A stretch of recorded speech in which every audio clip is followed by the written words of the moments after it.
Bonsoir à toutes et à tous, bonsoir, bienvenue sur Backseat, bonsoir, incroyable.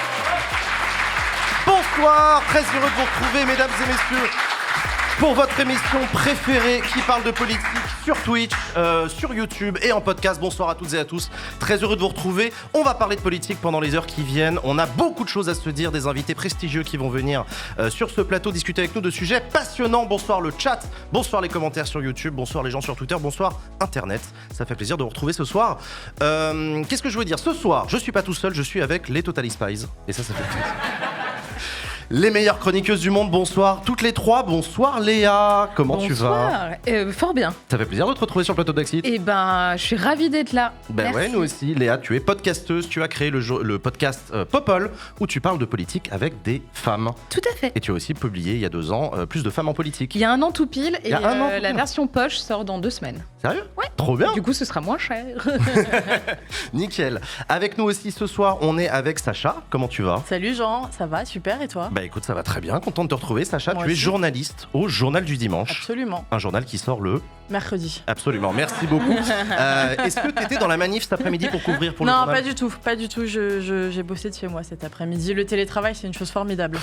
C'est Pour une rendre chose compte de la formidable. manif ou... Non, t'as pas- Non. D'accord, ok. Donc t'as bossé chez toi cet après-midi. Ça fait plaisir que tu sois avec nous. Moi aussi, ce je suis très soir, contente d'être là. Sacha. On est aussi avec Claire. Salut Claire. Salut. Ça roule ? Ouais, très bien. Bah écoute, ça fait Contente d'être de plaisir. Claire, tu es militante écologiste. Tu as été candidate sous l'étiquette de la NUPES aux élections législatives l'année dernière et tu es chercheuse en théorie politique. Tout à fait. Ça se passe la thèse ? Non. ça sera mieux quand ça sera passé, c'est-à-dire dans 1 ou 2 ans. Voilà. Mais C'est ce qu'on dit long. toujours. D'accord. Et bah écoute, on a hâte de picoler avec toi pour fêter ta soutenance. Avec plaisir, ouais. Tu nous inviteras ou pas ? Ah oui, clairement.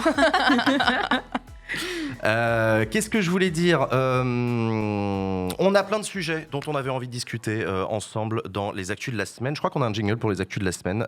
C'est parti pour les actus de la semaine.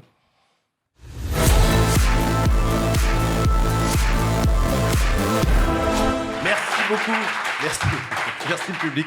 Vous êtes au top. Alors, dans les actus de la semaine, ça va vraiment devenir le fil rouge de Backseat cette année. Les retraites, on va Pas le choix. Pas le choix. Les retraites, c'est reparti, la réforme des retraites. Aujourd'hui, alors, 2 choses importantes. On en est où ?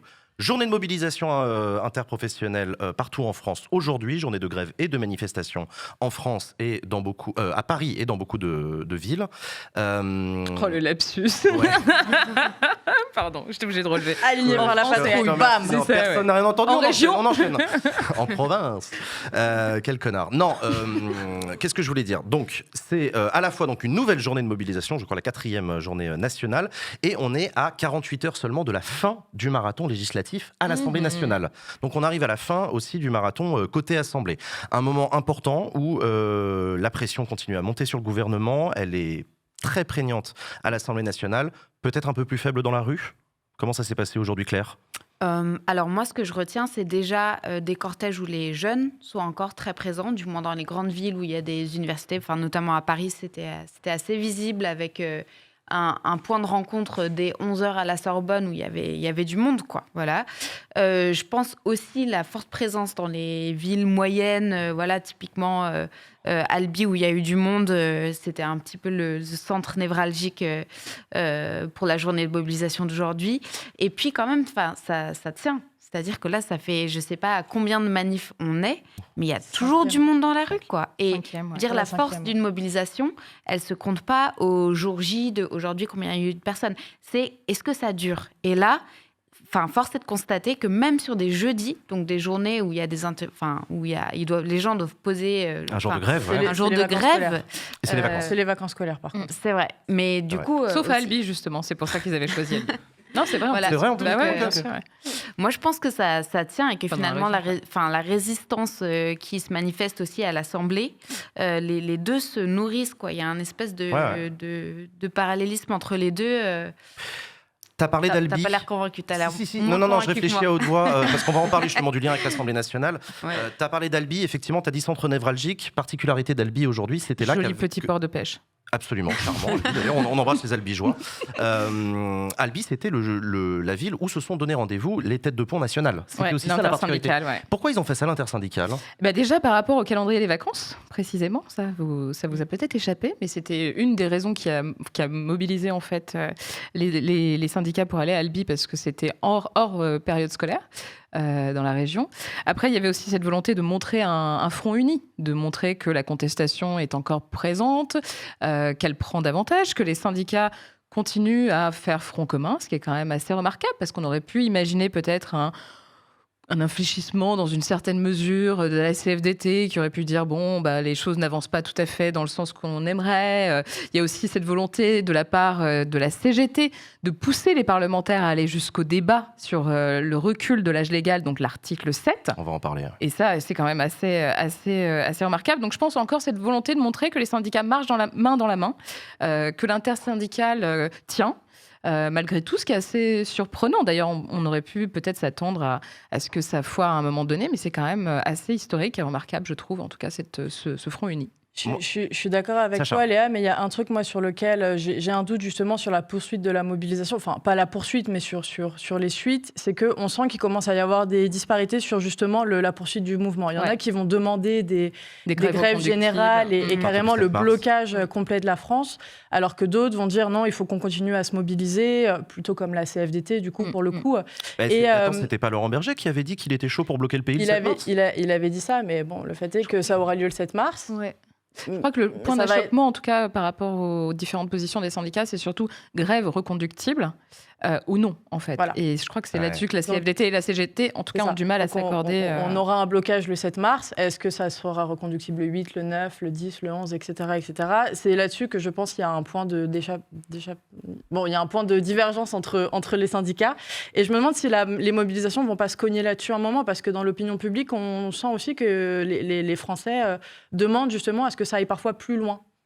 Bizarrement. Mais c'est pas obligé d'être un point d'achoppement, ça peut aussi être différentes stratégies avec une partie du corps syndical qui choisit d'aller plus loin et une autre qui choisit. Enfin, le front uni me paraît assez solide à l'heure actuelle pour qu'en fait ils se mettent d'accord de manière intelligente pour adopter la stratégie qui leur paraisse la meilleure, même si elle n'est pas unie sur l'ensemble des actions. Quoi. Et puis par ailleurs, c'est aussi la sociologie des militants de ces différentes centrales syndicales. Exactement. La CFDT, c'est plutôt le privé, c'est parfois plus compliqué de faire grève. Le CGT, c'est plutôt le public. Encore une fois, ce sont des nuances, mais ça peut aussi dire quelque chose de la facilité qu'on peut avoir à appeler à une grève reconductive. La culture, en fait, syndicale. Et puis aussi la culture syndicale, c'est importante. Enfin, si on est à la CFDT et pas à la CGT, il y a des raisons aussi sur, en tout cas, la conception de l'engagement syndical qui est radicalement différent. Parce qu'il y a même, pour passer du temps en manif, il y a même un vécu différent de la manif, où tu sens que la CGT, elle fait pas la manif de la même manière que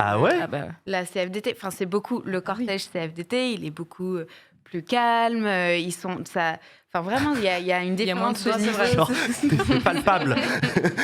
Non, mais je ne trouvais pas ça se sent, moi, je trouve. Et les merguez ne sont pas les mêmes. Ouais, il y a moins de saucisses. Exactement. Alors, je suis végétarienne, donc je ne saurais pas dire, mais... Non, mais c'est marrant. Non, mais en vrai, il y a quand même un truc. Si on prend un peu de distance sur ce mouvement-là de grève contre la réforme des retraites, est-ce qu'on n'est pas en train d'assister au grand retour des syndicats comme corps intermédiaire incontournable du mouvement social? Rappelez-vous, sur le plateau de l'excellente émission Backseat pendant les Gilets jaunes, etc., que n'avons-nous pas dit C'est une excellente question, oui. Au moment des Gilets jaunes. Oh là là, c'est la désintermédiation, c'est la fin des corps intermédiaires, les syndicats ne parlent plus à personne, regardez, les gens ne se mobilisent pas eux-mêmes, sur Facebook, c'est fini, les délégués syndicaux, les grèves votées à main levée le soir dans les AG, etc. Cette grève-là, cette mobilisation massive contre la réforme des retraites qui tient dans le temps, plusieurs millions de mobilisations, c'était sur ce plateau que Philippe Martinez parlait de la plus grande mobilisation depuis 30 ans, etc. Elle est complètement syndicale. Est-ce qu'on est en train de revenir il y a des retrouvailles entre le mouvement social et les corps intermédiaires? Ou est-ce que c'est un feu de paille, ça va redisparaître dans la foulée? Qu'est-ce que vous en pensez? Je pense qu'il y a effectivement, en tout cas au sein de la population, une certaine... on voit dans le corps syndical de la légitimité à mener ce type de combat. Et c'est bien normal puisque les partenaires sociaux et donc les syndicats au premier chef sont là pour justement gérer les questions sociales avec le gouvernement, etc. Là où il risque d'y avoir un potentiel échec, c'est dans la limite du dialogue avec le gouvernement, puisque le corps intermédiaire, comme tu le dis, fait l'intermédiaire entre le peuple et en l'occurrence l'exécutif et les parlementaires. Dans ce qu'on peut voir aujourd'hui, c'est que ce dialogue est totalement rompu, en fait. Pas avec les parlementaires, mais il est rompu avec le gouvernement. Et d'ailleurs, Elisabeth Borne les a eu au téléphone la semaine dernière ou en début de semaine, il me semble. Oui, mais on voit bien que les choses n'avancent pas. Donc, en fait, le rôle central des syndicats, qui est pour moi celui de dialoguer avec le gouvernement pour faire avancer justement la cause sociale, risque finalement de se heurter à un mur et à un gouvernement qui n'est pas... dans cette culture du dialogue social, en fait. C'est aussi une question de culture du gouvernement, et c'est ce que Philippe Martinez nous avait dit. Peut-être que Laurent Berger viendra nous en parler aussi. Emmanuel Macron n'est pas le premier à décrocher son téléphone. Ce serait un échec malgré les syndicats, en fait. Et moi, j'ai plutôt l'impression qu'il y a une espèce de marée montante de colère et aussi de situation de détresse, de précarité dans le pays, sur laquelle c'est ça qui a fait partir la flamme pour les Gilets jaunes. Et ça n'a pas disparu parce qu'il n'y a plus de manif le samedi. Donc je veux dire, en fait, moi j'ai plutôt l'impression que là, on est sur effectivement une lutte qui est syndicale parce qu'elle a un rapport direct avec le monde du travail, qu'elle a un rapport direct avec une réforme. Donc en fait, la forme syndicale s'empare plus facilement de cette question-là.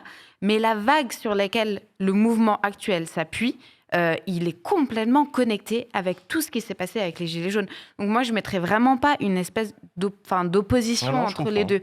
C'est plutôt, j'ai l'impression qu'il y a une vague, et là, elle reprend sous une forme peut-être structurée par les syndicats. Mais en fait, dans les manifs, il y a plein de gens... alors, c'est très divers, hein, mais les Gilets jaunes et ex-Gilets jaunes sont là. Ils sont clairement là. Et regardez les villes moyennes. La raison pour laquelle c'est aussi fort dans les petites villes, c'est qu'il y a cette base sociale-là qui n'en peut plus, en fait. Et tout ça s'agrège autour de ce mouvement-là. Et pas forcément autour des syndicats, par ailleurs. Voilà. Pas forcément, c'est vrai. Du côté de l'Assemblée nationale maintenant, parce que c'est aussi là que se joue cette réforme, on est en discussion donc en séance publique à l'Assemblée nationale, ça fait depuis le début de la semaine, l'ambiance est particulièrement tendue. Ces débats sont marqués par un niveau de tension assez stratosphérique à l'Assemblée nationale. On va en discuter, je voudrais un peu avoir vos regards là-dessus. On a entendu parler notamment d'exclusion d'un député, Monsieur Porte, pour une photo malheureuse sur Internet où il posait avec un ballon de foot à l'effigie du visage du ministre Olivier Dussopt qui porte cette réforme. Il y a eu hier avant-hier, un autre député de la NUPES qui a traité le ministre d'assassin avant de présenter ses excuses et d'être sanctionné. D'une manière générale, tous les observateurs s'accordent à dire que il y a une ambiance de merde à l'Assemblée, que c'est tendu comme ça l'a rarement été. Qu'est-ce que ça dit du niveau de dialogue qu'on a dans la Chambre parlementaire et dans le paysage politique, Léa ?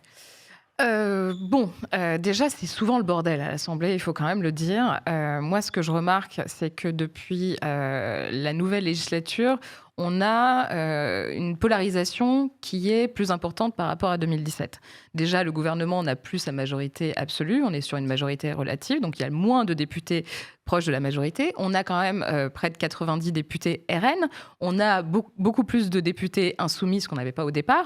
Donc on a cette polarisation qui, à mon avis, accentue le clash, accentue les invectives auxquelles on n'était pas du tout habitué en fait avec la précédente législature. Donc il y a déjà ça. Après, on est quand même sur un sujet, sur une réforme qui est très importante. C'est pas importante sur le fond, ça on peut en discuter, bien sûr. Moi, je pense que cette réforme n'a pas lieu d'être sur le fond, mais ça, c'est mon avis personnel. Sur la question politique et stratégie politique et le message que ça envoie, c'est une réforme qui est la réforme clé d'Emmanuel Macron. C'est-à-dire que si Emmanuel Macron n'arrive pas à aboutir avec cette réforme, il n'arrivera plus à rien faire. Donc, il veut aller jusqu'au bout. Donc, il y a effectivement cette réaction très forte de la part des oppositions qui, par ailleurs, se cherchent. On voit bien, parce que finalement, les invectives qui ont pu avoir lieu récemment, enfin cette semaine et la semaine dernière à l'Assemblée nationale, ne fait que renforcer les députés de la majorité autour du président, autour du gouvernement. Mais d'où la question, je me tourne vers Sacha et vers Claire, est-ce que c'est une stratégie efficace de la part de la NUPES, de la part des députés de la NUPES qui appliquent cette stratégie. Ils sont pas tous d'accord. Tu veux y aller ? Alors moi je pense pas, mais en plus cette stratégie de la bordélisation, on sait qu'elle vient essentiellement des députés insoumis. De quelques députés insoumis notamment. De quelques députés insoumis. Et le problème, c'est qu'on sent qu'au sein de la NUPES, ça commence à casser les pieds, en fait. Pour parler un peu grossièrement, c'est-à-dire que André Chassaigne, chef de file des communistes, a dit « Je suis choqué par l'attitude de certains insoumis ». Ils n'ont pas la même culture parlementaire non plus, voilà, c'est très intéressant. Mais même les socialistes se montrent ultra frileux face à cette méthode. Et pendant la campagne présidentielle, les insoumis avaient montré qu'ils étaient capables de gouverner. Et là, avec cette stratégie de bordélisation incessante, après, c'est pas les seuls à être pointés du doigt. Hein. Je pense qu'il y a des députés Renaissance qui ne se comportent pas super bien à l'Assemblée non plus. Donc, ça, c'est sûr. Voilà, alors, ne faisons pas de généralité, quoi. Mais ce serait malhonnête de dire que c'est les filles full bordel pendant que les autres, ils sont tous... Exactement. Mais comme c'est ceux qu'on voit le plus et qu'on entend le plus, et qui sont le plus là sur les réseaux sociaux à invectiver les autres députés, on se dit, est-ce que finalement ces gens-là sont capables de gouverner, quoi ? Moi, je me demande si... Claire, vas-y, excuse-moi. Parce que, en fait, je voudrais prendre le contre-pied. Ah ouais, vas-y. Parce que, en fait, la politique, c'est du conflit. Hein. Et ce dont on parle, là, c'est des lois dont les résultats peuvent être d'une violence extrême sur la vie et sur le corps des gens. Donc, moi, ça ne me choque pas qu'il y ait une intensité dans les débats en ce moment à l'Assemblée, parce que là, même statistiquement, ce qui va se passer si cette loi passe, c'est que des gens vont mourir avant d'atteindre l'âge de la retraite. Donc, je veux dire, moi, je pense qu'il faut être vraiment méfiant avant d'utiliser des mots comme « c'est le bordel »,« c'est la bordélisation », etc., etc., parce que, en fait, le conflit, c'est inhérent à la politique. On ne pourra jamais l'éviter. Et je ne dis pas qu'il ne faut pas faire des différences entre des formes de conflit qui sont peut-être plus intelligentes, plus légitimes que d'autres, mais je nous inciterais plutôt à avoir une espèce de faire attention quand on a tendance à dire « oh là là, à l'Assemblée, c'est un espèce de chaos, bordel, etc. » Parce que déjà, historiquement, ça a été beaucoup plus, le bordel est beaucoup plus violent que ce que ça est aujourd'hui. Et que aussi, une particularité, c'est qu'on est à un moment où la Macronie, en tant que projet de lisser les différences entre droite et gauche, donc finalement lisser le débat, lisser le clivage idéologique, ça, c'est en train de se fracasser. Donc bien sûr qu'on assiste à un retour de la conflictualité et du vrai débat, qui est un débat de fond sur aussi le projet de société. Donc, je suis content que tu dises ça parce que ça fait des années que je me bats pour essayer de défendre le parlementarisme dans ce qu'il a aussi parfois de théâtral en disant que c'est porteur de sens. C'est pas des gamins dans une cour de récré, c'est plus que ça, c'est des militants avec tout ce que ça a de beau derrière et des motifs. Tu sais qui est d'accord avec nous là-dessus ? Jean-Louis Debré, figure-toi. Exactement. Ils l'ont sorti du formol. Ouais, Jean-Louis Debré. Jean-Louis Debré dans l'IB, rien que qui a déclaré dans l'IB, il a donné une interview et en gros, lui, ce qu'il dit, c'est ça va les chochottes. Là, lui, il a été président de l'Assemblée nationale à une époque où ça gueulait autrement plus fort. Oui. Il en a connu, lui, des communistes enragés, etc. Et en fait, il dit exactement pareil. Il dit, mais c'est bon, là, ça va, c'est le rôle de l'Assemblée, que ça gueule, que ce soit dur, que le gouvernement s'en prenne plein la gueule. En fait. Non, lui, il dit que la nouveauté, c'est que des gens, en tout cas du côté du gouvernement, qui visiblement, il critique beaucoup, rendent intolérable des trucs qui ont toujours été tolérés parce que ça fait partie du jeu. Alors pour moi, c'est vraiment... Salut Jean-Louis, on t'embrasse. Ça fait plaisir. Ce qui pour moi est vraiment intolérable et particulièrement dangereux, parce qu'on parle beaucoup effectivement de... Ils emploient des termes comme la haine. Enfin bon, c'est pas parce que tu vas dire à un ministre que c'est un assassin que tu appelles à la haine. Faut quand même y aller. Enfin, je trouve qu'il faut y aller très fort. Ça reste symbolique, c'est clair. Moi, ce qui m'inquiète particulièrement, c'est d'entendre des discours xénophobes, sexistes, racistes, homophobes, transphobes à l'Assemblée nationale. Parce que ça a des répercussions réelles dans la société. Et ça, c'est plus nouveau, ça, pour le coup. Et ça, c'est plus nouveau. Et c'est plus toléré au sein de l'hémicycle, contrairement à ces invectives par rapport à des personnes très ciblées, qui sont généralement des personnes de la majorité ou du gouvernement. Moi, ce qui m'inquiète, c'est qu'aujourd'hui, les crimes de haine en France sont en hausse. Les crimes de haine en raison de l'orientation sexuelle ou de l'identité de genre sont en hausse drastique. À cause de quoi ? À cause d'un discours qui est finalement accepté. C'est-à-dire qu'on peut, comme l'a fait Astrid Panosyan récemment, soutenir une association transphobe pendant des QAG, personne ne va rien dire. En revanche, s'il y en a un qui dit « bon, vous êtes un assassin », et là, tout de suite, il est sanctionné. Et c'est très, très grave ce qui se passe, parce que finalement, on vient légitimer à travers le discours politique, des attaques qui ont des répercussions sur la vie des gens. Et ça, moi, c'est ce qui m'inquiète particulièrement. Et la haine, elle est là. Et c'est ça qu'il faut combattre, à mon avis, au quotidien au sein de l'Assemblée nationale. Sacha ? Non, je pense que Léa a dit pas mal de choses quand même. Mais après, je pense que personne n'a dit ici que c'était grave de s'invectiver à l'Assemblée nationale. Non. Non, c'est ce que dit le gouvernement. Il y a l'excellent animateur de cette émission qui a provoqué l'assistance avec une question provoque pour vous faire réagir. Je pense qu'on est d'accord pour dire que c'est la politique, que c'est le beau jeu, qu'il y a eu des débats pendant la légalisation de l'IVG, l'abolition de la peine de mort, etc. Et que c'est aussi une tradition française et que sans ça, on s'emmerderait un peu en vrai. C'est même une conception de la politique. Soyons assez honnêtes. On arrive déjà à la fin de cet échange. Je voulais aussi avoir votre analyse sur, au miroir de ça, tu as commencé à en parler sur la haine, mais la stratégie du Rassemblement national. Parce qu'elle est là aussi la différence. Demain soir aura lieu un débat sur la motion de censure déposée par Marine Le Pen contre le gouvernement. Le Rassemblement national qui a décidé de déposer peu d'amendements dans le cadre de ce combat sur la réforme des retraites, qui s'oppose au projet du gouvernement, mais qui ne s'y oppose pas de manière aussi bruyante et aussi vivace que certains députés de la NUPES. Qu'est-ce que ça dit de Marine Le Pen ? Est-ce que c'est encore une énième illustration de sa stratégie de dédiabolisation et de respectabilité ? Est-ce que ça a vocation à marcher ou pas ? Qu'est-ce que vous en pensez ? Claire. Moi, je trouve que c'est typique de tout ce qu'on vient de se dire là. C'est-à-dire que là, vous avez une stratégie de lissage, voilà, on enrobe quelque chose qui est un projet de société raciste et violent. Et voilà, donc en fait, il est là le risque aussi dans le jeu qu'elle joue, c'est-à-dire d'avoir une technique de légitimation qui voile complètement l'aspect extrêmement brutal et du projet de société qui porte et qui a des répercussions qui peut-être passent pas par là les élus et les cadres RN, mais en fait les véhicules des idées d'extrême droite sur les réseaux, etc. sont extrêmement puissants, de plus en plus puissants, et ça commence à avoir des incidences réelles dans la vie de notre société, quoi. Donc encore une fois, c'est là où aussi ça devient important de bien caractériser ce qui est violent dans une posture politique. Mais le problème, c'est que le discours du lissage, il commence à devenir limite un peu mainstream. C'est-à-dire qu'il commence à être balancé un peu partout comme ça. Je voyais hier une députée RN dire « on est devenu l'opposition respectable ». Alors qu'on est le pire, c'est qu'elle a raison. En fait, c'est le drame du truc, c'est ce que tu dénonçais. Mais qu'est-ce que ça veut dire respectable ? Du coup, ça veut dire qu'il ne gueule pas partout à l'Assemblée nationale. Mais c'est pas ça, être respectable. Être respectable, c'est ne pas avoir un discours homophobe, xénophobe, ne pas porter un projet de société violent, comme le disait Claire. C'est ça, être respectable. C'est-à-dire qu'être respectable, c'est ce qu'on a déjà dénoncé plusieurs fois, en tout cas que moi j'ai souvent dénoncé, pardon pour mon manque de neutralité là-dessus, mais c'est que le racisme, l'antisémitisme, l'homophobie et la misogynie sont devenus acceptables dans le débat, alors que des discours de rupture avec un système applolo-capitaliste, si on veut, sont devenus intolérables. Absolument.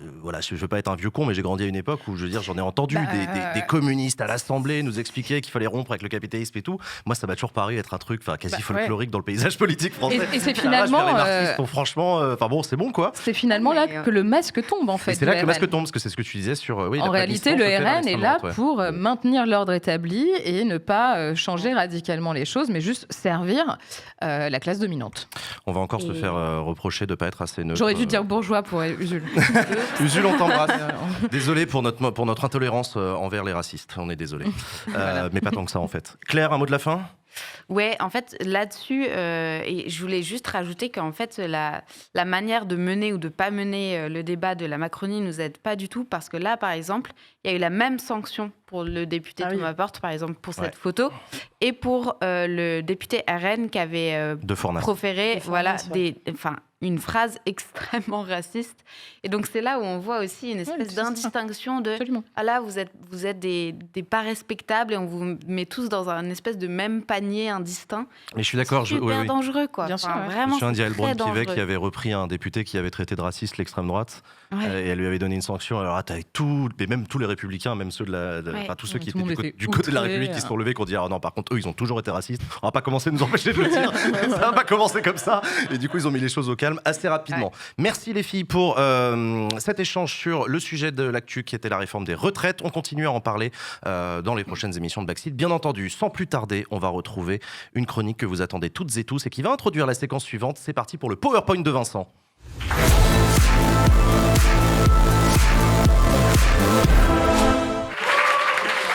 Incroyable.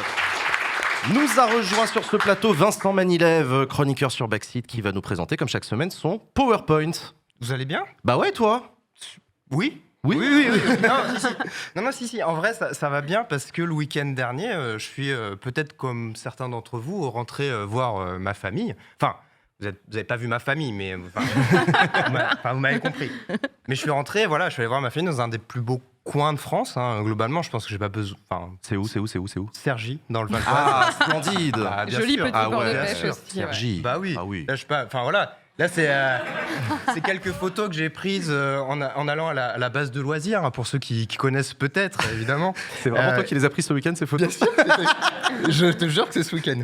Et il y a 2 petites photos de petits pépères que j'ai croisés, parce que voilà, je trouve que montrer des photos de petits pépères, c'est toujours agréable. Voilà. aussi Tu ça, fais c'est comme notre ministre des Armées, en fait. Je m'attendais pas à ce qu'on me compare au ministre des Armées un jour, mais je le prends mal. Comme tu veux, Vincent. Donc voilà, moi j'aime vraiment beaucoup Cergy, parce que c'est une ville quand même qui est étrange, mais je l'aime quand même beaucoup. Et c'est pour ça que ces derniers jours, sur Twitter, je me suis senti attaqué quand je suis tombé sur ce tweet. Aïe. Voilà. Ah, J'étais En colère, chafouin. PNJ. la France moche.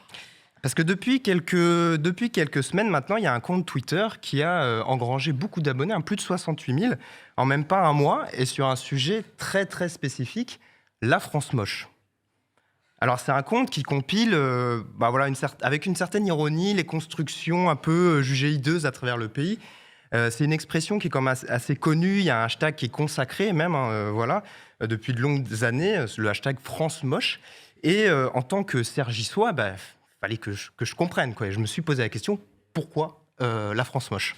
Tout simplement. Donc là, par exemple, vous voyez, donc là, j'ai pris quelques exemples. Donc il y a la caserne de pompiers de Limoges, les Galeries Lafayette à Longwy, merci beaucoup. Et puis il y a un quartier aussi de Villeneuve-d'Ascq, voilà, qui est épinglé par ce compte. Non, mais c'est vrai que c'est chum. Mais non, mais c'est assez subjectif, moi, je trouve. quand même. Voilà, non, mais on va en parler. On va en parler. C'est tout le débat. J'aimais bien la typo des cinémas à Cergy. Oui, mais Sympa. bien sûr, évidemment. Et en fait, c'est vrai que la France moche, elle peut surgir un peu à chaque coin de rue, mais plutôt dans les grands ensembles et en banlieue, plutôt que dans les centres un peu historiques des villes qu'on connaît. Le kiwi est génial. C'est un compte qui se nourrit aussi beaucoup de la participation de ses abonnés.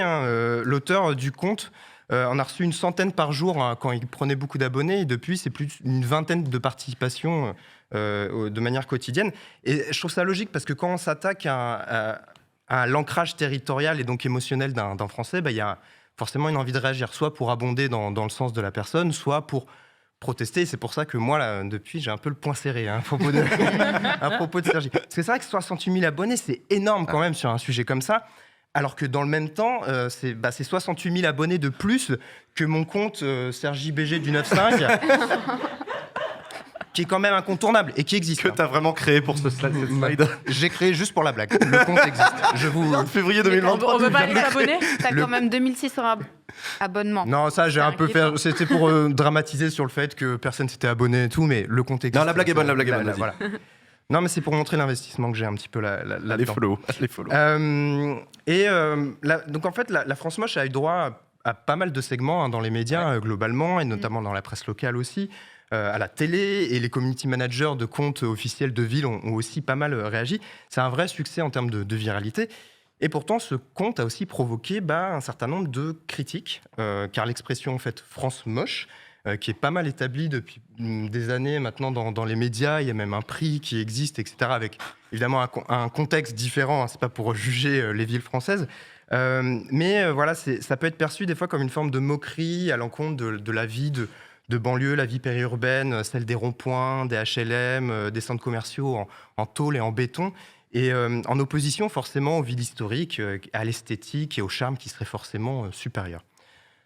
Il a aussi été reproché à ce compte et à la France moche, au hashtag France moche en général, une forme de discours un peu réac, et on reproche un peu de mettre en avant une vision de la France ancrée dans des privilèges des fois un peu bourgeois et blancs aussi. C'est des critiques qui ont été émises.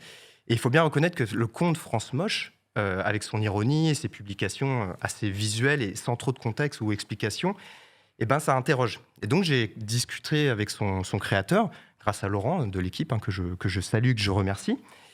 Alors l'auteur du conte, il préfère rester anonyme, mais il explique qu'il a grandi dans un village et qu'il vit désormais dans les Hauts-de-France, dans un lieu qui, selon lui, pourrait apparaître sur son compte. Sans donner son métier, il explique aussi appartenir à la catégorie socio-professionnelle des ouvriers et qu'il est fan d'histoire, d'architecture. Il n'est pas fan du brutalisme, je pense que vous l'avez compris. Mais au-delà de ça, je me suis aussi demandé, et je lui ai posé la question, mais qu'est-ce qu'il cherche à montrer avec ce conte-là ? Et donc l'auteur m'a répondu en disant que forcément, au-delà de la vanne et de l'ironie qu'il y a dans ses tweets, il y a toujours une dimension politique. Politiquement d'ailleurs, il précise que il se situe, il n'aime pas les extrêmes en politique, que ce soit de gauche ou de droite, et il parle plutôt ici de la dimension architecturale et urbanistique, et un peu de ce qu'on va laisser aux Français, et de ce droit à vivre dans des environnements qui nous plaisent et où on se sent bien. Et alors là, forcément, je lui ai demandé, est-ce que c'était mieux avant alors ? Parce que forcément, c'est la question qui vient tout de suite. Et il dit qu'il y a forcément chez lui une forme de nostalgie un petit peu, et il voit bien que ça revient un peu dans l'air du temps, ce côté un peu vieille France aussi pour certaines personnes. Et il prône pas évidemment un retour à l'éclairage, à la bougie, et il nie pas non plus la modernité et les apports de la modernité, mais c'est vrai que selon lui, il y a des bonnes choses vers lesquelles on pourrait retourner. Et en fin de discussion, il m'a expliqué qu'il songeait déjà à cesser d'alimenter le compte, parce que ça l'a un petit peu dépassé, c'est vrai qu'il y a eu un emballement. Et surtout, il a tenu à ajouter et à préciser que même si sa démarche elle est un peu maladroite, parce que c'est vrai que les gens lui ont dit qu'il n'a pas de ligne éditoriale précise, il parle de plein de choses différentes, et lui, il ne regrette pas, parce qu'au final, ça a permis de relancer la discussion sur cette France moche, sur ces grands ensembles, etc. Et comment on les considère. Donc lui, pour le coup, il trouve ça plutôt bien. Et c'est bien parce que vous allez en parler maintenant, et notamment pour réhabiliter Sergi, je crois, c'est ça ? Oui, c'est le projet éditorial de Maxime de réhabiliter Sergi, évidemment. Merci beaucoup. Vincent, pour cette chronique. C'était le PowerPoint de Vincent. Merci beaucoup à toi. Merci beaucoup du coup pour cette chronique sur ce conte. Donc La France moche, c'était le sujet qu'on voulait aborder cette semaine, et on a un invité qui va nous rejoindre. C'est parti pour l'invité Actu.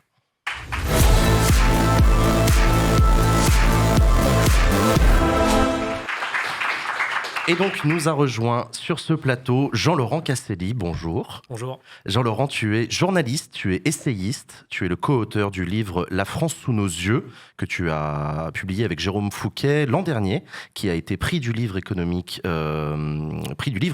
2021. Et c'est un livre dans lequel vous décrivez, entre autres, les mutations de cette France-là, d'une France des ronds-points, comme on dit vulgairement. Tu décrirais ça comment ? Oui, parce que le sous-titre du livre, donc le livre s'intitule La France sous nos yeux, économie, paysage, nouveau mode de vie. Et c'est vrai que la notion de paysage qu'on a préférée à celle de territoire, qui est un petit peu trop techno, même si elle est quand même assez à la mode, elle décrit justement cette ambition de parler du décor, du cadre dans lequel on vit. Et c'est ce qu'on appelle les paysages. Et je dirais qu'il y a aujourd'hui un paysage de la France moche, de la France contemporaine, qui est constitué effectivement des fameux ronds-points. On y reviendra parce que le rond-point, c'est un peu le carbone 14 de la France moche. Et on sait qu'on en a produit dans les années 80 à 2000. C'est vraiment le cœur de cet urbanisme-là. Pourquoi les ronds-points sont importants ? Parce que ce sont eux qui connectent en fait les nouveaux quartiers des villes. Vincent a parlé de Cergy, et depuis Cergy, il y a eu depuis ces villes nouvelles, des villes nouvelles, qui étaient quand même assez bien. Enfin, elles étaient conçues de manière assez, cadrée par l'État. On avait décidé qu'il y aurait des centres alternatifs à Paris, notamment tout autour. Il y avait Cergy, il y avait Melun. Voilà, il y en avait quelques-unes comme ça. Puis surtout, c'est un zonage territorial autour des zones d'activité, zones commerciales. Ouais, voilà, c'est aussi ça. Oui, c'est ça. Il faudrait que tu te rapproches le micro de ta bouche, s'il te plaît. Ou l'inverse. C'est mieux comme ça. Vas-y, nickel. Ouais.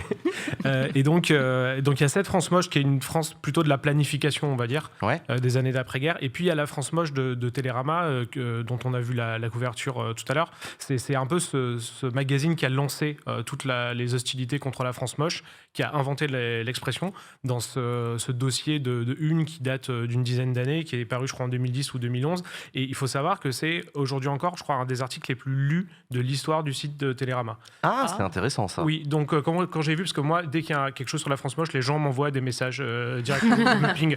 Donc j'étais au courant de l'existence de ce compte Twitter en 2 secondes, parce que 5 personnes m'avaient envoyé un DM. Comment tu le vis ? Les lecteurs de Télérama, Voilà, et donc, en fait, moi, ça m'a pas du tout surpris. Je me suis dit, 67 000 followers, c'est tout. Je m'attendais à beaucoup plus. Parce qu'on sait que c'est un sujet très, très tendu et très passionnel. Les filles, est-ce que vous le connaissiez, vous, ce compte Twitter ? Pas du tout. Mais moi, du coup, j'ai une question pour toi, pour vous. Je sais pas si on peut se tutoyer, peut-être. Ah oui. Oui. Comment t'expliques justement le succès relatif, du coup, 67 000 followers, tu dis que c'est pas beaucoup, mais il en a pris 50 000 en quelques jours, je crois, un truc comme ça. Et surtout, les réactions épidermiques autour, qu'elles soient positives ou négatives. Enfin, on sent que c'est un sujet qui tient à cœur quand même. Ouais, c'est ce que je disais, c'est un sujet très passionnel parce que en fait, en France, les gens sont très attachés à la gastronomie et puis à leur patrimoine architectural, historique. Et c'est vrai que, alors, ce qui est vachement intéressant, on a vu la couve de Télérama et celle du Figaro Magazine plus récente qui en a remis une couche sur la France moche. Donc en fait, il y a une manière de droite et une manière de gauche de critiquer la France moche.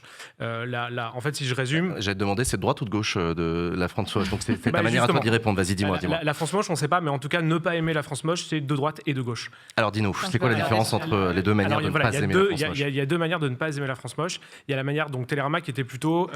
en fait, c'est une vieille tradition marxiste qui consiste à dire, de géographie marxiste, qui consiste à dire, en fait, la mocheté, les paysages moches, c'est l'architecture, on pourrait dire du libéralisme, du capitalisme. Voilà. C'est parce que c'est les centres commerciaux, les zones logistiques, le consumérisme. Voilà, exactement. C'est le rêve américain projeté sur la carte de France. C'est ça qui a rendu la France moche. Et puis à droite, ça va plutôt être l'État et Anne Hidalgo, quoi. En gros, voilà. Qui ont les 10 pays. Ça va être ça cache Paris. C'est ça cache Paris. C'est ça cache Paris. Ça cache Paris, c'est ça. C'est la manière de droite de critiquer la mocheté. Qui va plutôt être attaché au patrimoine plus ancien, à la préservation du patrimoine historique parisien ou autre, ou au clocher, par exemple, des villages français. Et puis à gauche, ça va plutôt être, je pense, une critique d'un certain urbanisme, en fait, plutôt du privé, en fait, qui a été laissé, quand on a laissé libre cours quelque part aux promoteurs et puis au marché, tout simplement, pour construire cette France. En fait, il y a un peu, dans la France moche, il y a 3 grandes dimensions. Il y a le logement, donc c'est plutôt les HLM, les grands ensembles, et puis après les lotissements pavillonnaires. Il y a tout ce qui est consommation, donc là c'est plutôt parcs de loisirs, centres commerciaux, zones d'activité commerciale, etc. Et puis il y a les bureaux, les zones d'activité tertiaire, et ce qui permet d'aller des uns aux autres, c'est-à-dire les routes, les rocades, les ronds-points, tout ce qui fait un peu la connexion entre les France moches, quoi. Les filles, est-ce que ça vous a, est-ce que voir les photos là qu'on a vues tout à l'heure, est-ce que ça vous a rappelé des souvenirs de là où vous venez, ou alors des trucs parce que j'ai l'impression que ça parle à tous les Français, ces photos de la France moche. On les connaît tous, ces ronds-points, ces zones commerciales décrépies, t'as même des noms d'enseignes qui peuvent devenir très rapidement la foire fouille, etc. Tu vois très bien à quoi ça ressemble et l'imaginaire auquel ça renvoie, y compris l'imaginaire esthétique. Je m'étais pas trop posé la question avant de savoir si c'était beau ou moche, mais du coup ça me fait marrer ce conte. Claire ? Ouais, moi j'ai grandi dans le 91, donc Morsan-sur-Orge, Sainte-Geneviève-des-Bois, où il y a le premier carrefour en 1962, la Croix-Blanche, tout ça, avec des voitures de partout. Enfin, donc oui, d'accord, ok. Je vois très bien. Je peux poser une question. Du coup, je pense que la question. En fait, en t'écoutant, je me disais oui, il y a ça cache Paris, quoi, la manière de droite de désigner la mocheté. Et puis, oui, il y a la France moche qui est critiquée du côté gauche. Et je me disais aussi, en regardant notamment les photos de la France moche, est-ce qu'il n'y aurait pas une nouvelle manière de caractériser la France moche venant de la gauche pour parler des lieux où, en fait... il y a un délaissement de l'État. C'est pas juste les centres commerciaux, en fait. Là, on a vu plein de bâtiments qui sont des services publics délabrés. Donc, il y a aussi ce truc en fait, à un moment, l'État a été très volontariste dans sa manière de construire. Est-ce que ça, c'est quelque chose que tu analyses et que tu vois Moi, je vais pas être d'accord avec toi là-dessus. Okay. Mais non, enfin, moi, ça m'intéresse. Mais c'est aussi une discussion que je pense qui peut être intéressante là-dessus, justement sur ce côté service public, parce que je suis le premier. C'est un peu ce qu'on appelle les architectures de la CAF ou du bâtiment de la Sécu. C'est le truc moche au possible. Par essence, c'est dégueulasse un bâtiment de la Sécu, vraiment. Mais il se trouve que comme j'ai bossé par le passé dans des collectivités locales, j'ai aussi compris pourquoi toute une architecture d'une certaine époque était aussi dégueulasse. C'est parce que ça a été construit dans des moments où il y a eu un très fort investissement de l'État pour la création justement de ces services publics, les écoles, les bâtiments sportifs, les bâtiments culturels, et ça donnait du coup ces MJC, ces centres culturels et tout, avec des matériaux pas du tout nobles et tout, mais aussi parce que c'était pas cher et parce que ça répondait du coup à une volonté politique très forte. Et donc c'est rétrospectivement, avec ces connaissances que j'ai depuis, que moi je trouve qu'il y a du panache et de la noblesse à avoir ces espèces de services publics décrépits au possible, parce qu'on n'a pas le budget pour les nettoyer, faire les ravalements de passage chaque année, parce qu'on préfère mettre le budget dans autre chose, dans les animateurs sportifs et culturels et tout. C'est une question c'est un choix politique de ne pas rénover les sapeurs-pompiers, mais les CAF. Il y a deux questions. C'est-à-dire qu'il y a celle des goûts. Et c'est vrai qu'en matière architecturale, les goûts, typiquement le brutalisme dont Vincent a montré des exemples assez emblématiques. Moi, j'aime beaucoup. C'est revenu très fortement à la mode ces dernières années. Il y a beaucoup de clips, par exemple, de musique avec des bâtiments brutalistes. Par exemple, il y a le stand de la danse à Pantin qui est souvent photographié ou filmé. Donc, il y a en Angleterre aussi, il y a tout un patrimoine brutaliste qui fait l'objet justement de comptes Twitter, Instagram et tout qui reviennent dessus. Donc, il y a des fans d'architecture brutaliste. Après, voilà, on aime ou on n'aime pas. C'est vrai que du brutalisme dégradé, mal entretenu, c'est très, très moche. Mais si c'est bien filmé dans les bonnes conditions, ça peut être pas mal. Après, il y a aussi la question de la dégradation de tout cet environnement périphérique. C'est ce qu'on a vu un peu avec la crise des Gilets jaunes. C'est que finalement, pourquoi les gens se mettaient autour des ronds-points ou ou proches des péages ? Parce que c'était les lieux de vie assez éloignés des métropoles ou des villes moyennes. Et c'était des endroits dans lesquels, finalement, la crise, on pourrait dire une crise spatiale, rencontrait une crise sociale. Voilà, il y avait des gens qui se sentaient un peu relégués parce qu'ils étaient éloignés des centres. Et aussi dans des environnements qui sont pas objectivement moches, mais qui ressemblent pas à l'idée qu'on se fait du patrimoine français emblématique. Et dans le livre avec Jérôme Fourquet, puisque tu en parlais, on a réédité une édition de poche en septembre dernier. Et on a fait une postface post-électorale, parce qu'on a pris en compte la séquence présidentielle et législative. Et on s'est amusé notamment à calculer le vote pour Marine Le Pen et Macron à mesure qu'on s'éloigne des littoraux, en fait. Et on s'est rendu compte sur le littoral atlantique que ça marchait très très bien, dans le sens où plus tu t'éloignes de la mer, plus ça vote Le Pen. Exactement. Voilà. De même que plus on s'éloigne des métropoles, plus ça vote Le Pen. Plus on s'éloigne des littoraux, alors ça marche pas forcément sur la Méditerranée, parce qu'il y a un vote FN ancien assez ancré, mais par contre, sur le littoral atlantique, ça marche assez bien. Pourquoi ? Parce que les endroits les plus désirables, les plus attractifs sur le plan immobilier, les plus chers, c'est aussi les endroits les plus beaux. On a tous un peu envie d'habiter ou d'avoir une résidence secondaire. Et donc, ça pour dire aussi qu'il y a une incidence politique. Il y a une France qui est plutôt désirable, qui est plutôt belle, on va dire, et une qui est plus dans l'ombre, quoi. Voilà. C'est que du coup, tu as aussi une division en classe sociale par rapport au caractère esthétique de la zone dans laquelle tu as les moyens d'habiter.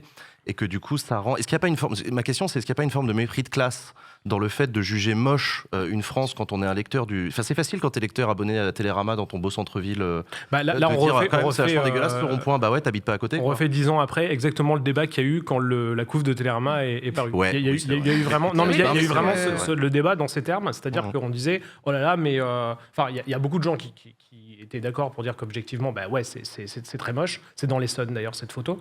Et puis, une partie de la critique, d'ailleurs, aussi chez les intellos, a dit non, mais c'est un jugement de classe, c'est un truc élitiste de centre-ville, de dire, oh là là, vous habitez dans des environnements dégueulasses. La question de la définition de la France moche, tu peux nous en donner une ? Parce que c'est archi subjectif, en fait, et c'est une question d'époque. Parce que là, par exemple, sur le compte Twitter qu'on voyait tout à l'heure, et Vincent a montré quelques exemples, il y a notamment ce complexe immobilier à Créteil, qui est une forme de chou, je crois que ça s'appelle les choux, qui était considéré à l'époque de sa création comme une prouesse architecturale et comme quelque chose de vraiment beau, et qui aujourd'hui est considéré comme étant moche. Enfin, c'est quand même assez... c'est aussi une question d'époque, peut-être, une question... Enfin, quelle est la définition de la France moche ? Alors effectivement, on fait un peu de l'archéologie de la France moche en ce moment, c'est-à-dire qu'en fait on juge avec nos yeux contemporains une architecture qui dans le passé a été l'architecture en fait moderniste ou fonctionnaliste, parfois on l'appelle comme ça, qui était une architecture très liée aux utopies politiques de l'époque. bien sûr. Le Corbusier, etc. Voilà, on voulait loger les gens autrement avec de la lumière, de l'espace. Une piscine tournesol. Typiquement, c'est une piscine tournesol, et ça c'était un programme d'équipement à pas cher pour les mairies pour avoir un vrai programme de natation, notamment pour les populations les plus pauvres. Donc moi je trouve ça chouette, une piscine tournesol. Alors ça je dirais, moi j'aime bien, mais ça c'est la France moche un peu à la manière ex-URSS. Voilà, c'est le côté planificateur de la France. Ah oui, parce qu'en plus c'était standardisé, c'est ignoble. Ouais. C'était le même modèle de piscine partout en France. C'est un peu comme les villes nouvelles en fait. Voilà, c'est la manière plutôt planificatrice. Et puis il y a cette France moche, encore une fois plutôt liée au libéralisme aux années 80-2000, qui est la France américanisée, les grands centres commerciaux, la voiture individuelle, etc. Ok, je vois. Et nous on a un mélange des deux. Définition en fait. Je dirais qu'il y a plusieurs France moches. Voilà. Claire, tu avais une question aussi sur ce que ça dit des mutations des modes d'habitat vis-à-vis du changement climatique et de la volonté de retrouver... C'est quand on préparait l'émission, tu m'avais parlé de ça. Ouais. En fait, pour moi aussi, le fait qu'on est dans un espèce de moment de bascule où en fait le modèle idéal, pavillon, bagnole est en train de mourir. Et en train de disparaître, oui. Parce qu'on peut plus être dans une civilisation où la voiture prend cette place-là. Du coup, on a des politiques, les ZFE, tout ça, qui en fait rendent compliqué l'évolution du prix de l'énergie, qui rendent compliqué le fait d'avoir une voiture, ce qui fait que la France moche, elle est ressentie comme moche aussi parce qu'elle est subie, en fait, quelque part. Et est-ce que, du coup, dans ton travail, tu perçois ça aussi d'aspiration à un autre mode d'habitat relié à la question de l'environnement, du climat et de globalement, cette nécessité de sortir de la civilisation consumériste, des grands centres commerciaux, c'est présent. Et est-ce que c'est présent dans toutes les classes sociales aussi, et de quelle manière ? Alors, très bonne question. Il y a une loi qui est entrée en vigueur en 2021 qui s'appelle la loi climat et résilience, dans laquelle il y a en fait, c'est un peu la loi cadre de toute la manière dont la France doit mettre en action la transition écologique. Donc il y a plein de choses sur, les emballages plastiques, mais il y a aussi beaucoup de mesures sur les territoires, l'aménagement du territoire, ce qu'on peut faire et ce qu'on peut plus faire. Dans ce qu'on peut plus faire, il y a prendre l'avion quand il y a une alternative avec le train en moins de 2h30, exactement. Il y a la question de la fin de l'artificialisation des sols, c'est-à-dire qu'on ne pourra plus construire de la France moche, par exemple pavillonnaire, ou alors on pourra faire des bouts on pourra artificialiser si on compense ailleurs. On rend à la nature quelque part une partie de ce qu'on a urbanisé. Et puis, on ne pourra plus non plus créer de grands centres commerciaux. Donc, en fait, cette loi, c'est un peu le cercueil de la France moche, telle qu'on l'a connue. Et je pense que c'est pour ça que ces sujets-là recommencent à avoir une actualité médiatique, parce qu'en fait, on est en train de se rendre compte rétrospectivement que c'est les dernières années où on va pouvoir, où ceux qui veulent continuer à construire ce modèle-là vont avoir les mains libres pour le faire. En fait, c'est quasiment terminé parce qu'on est dans un moment où on se questionne effectivement sur la manière dont on se déplace, la manière dont on consomme, dont on habite, etc. Tout ça, c'est la transition écologique qui l'a mise à l'ordre du jour. Il y a quelques années, tout le monde s'en foutait, clairement. Et pour répondre à ta question, il y a une partie de la population qui est très conscientisée sur ces problèmes, qui a conscience de leur existence et qui est d'accord pour shifter, pour changer de modèle. Mais tu as quand même une majorité qui est plutôt soit indifférente, soit en résistance.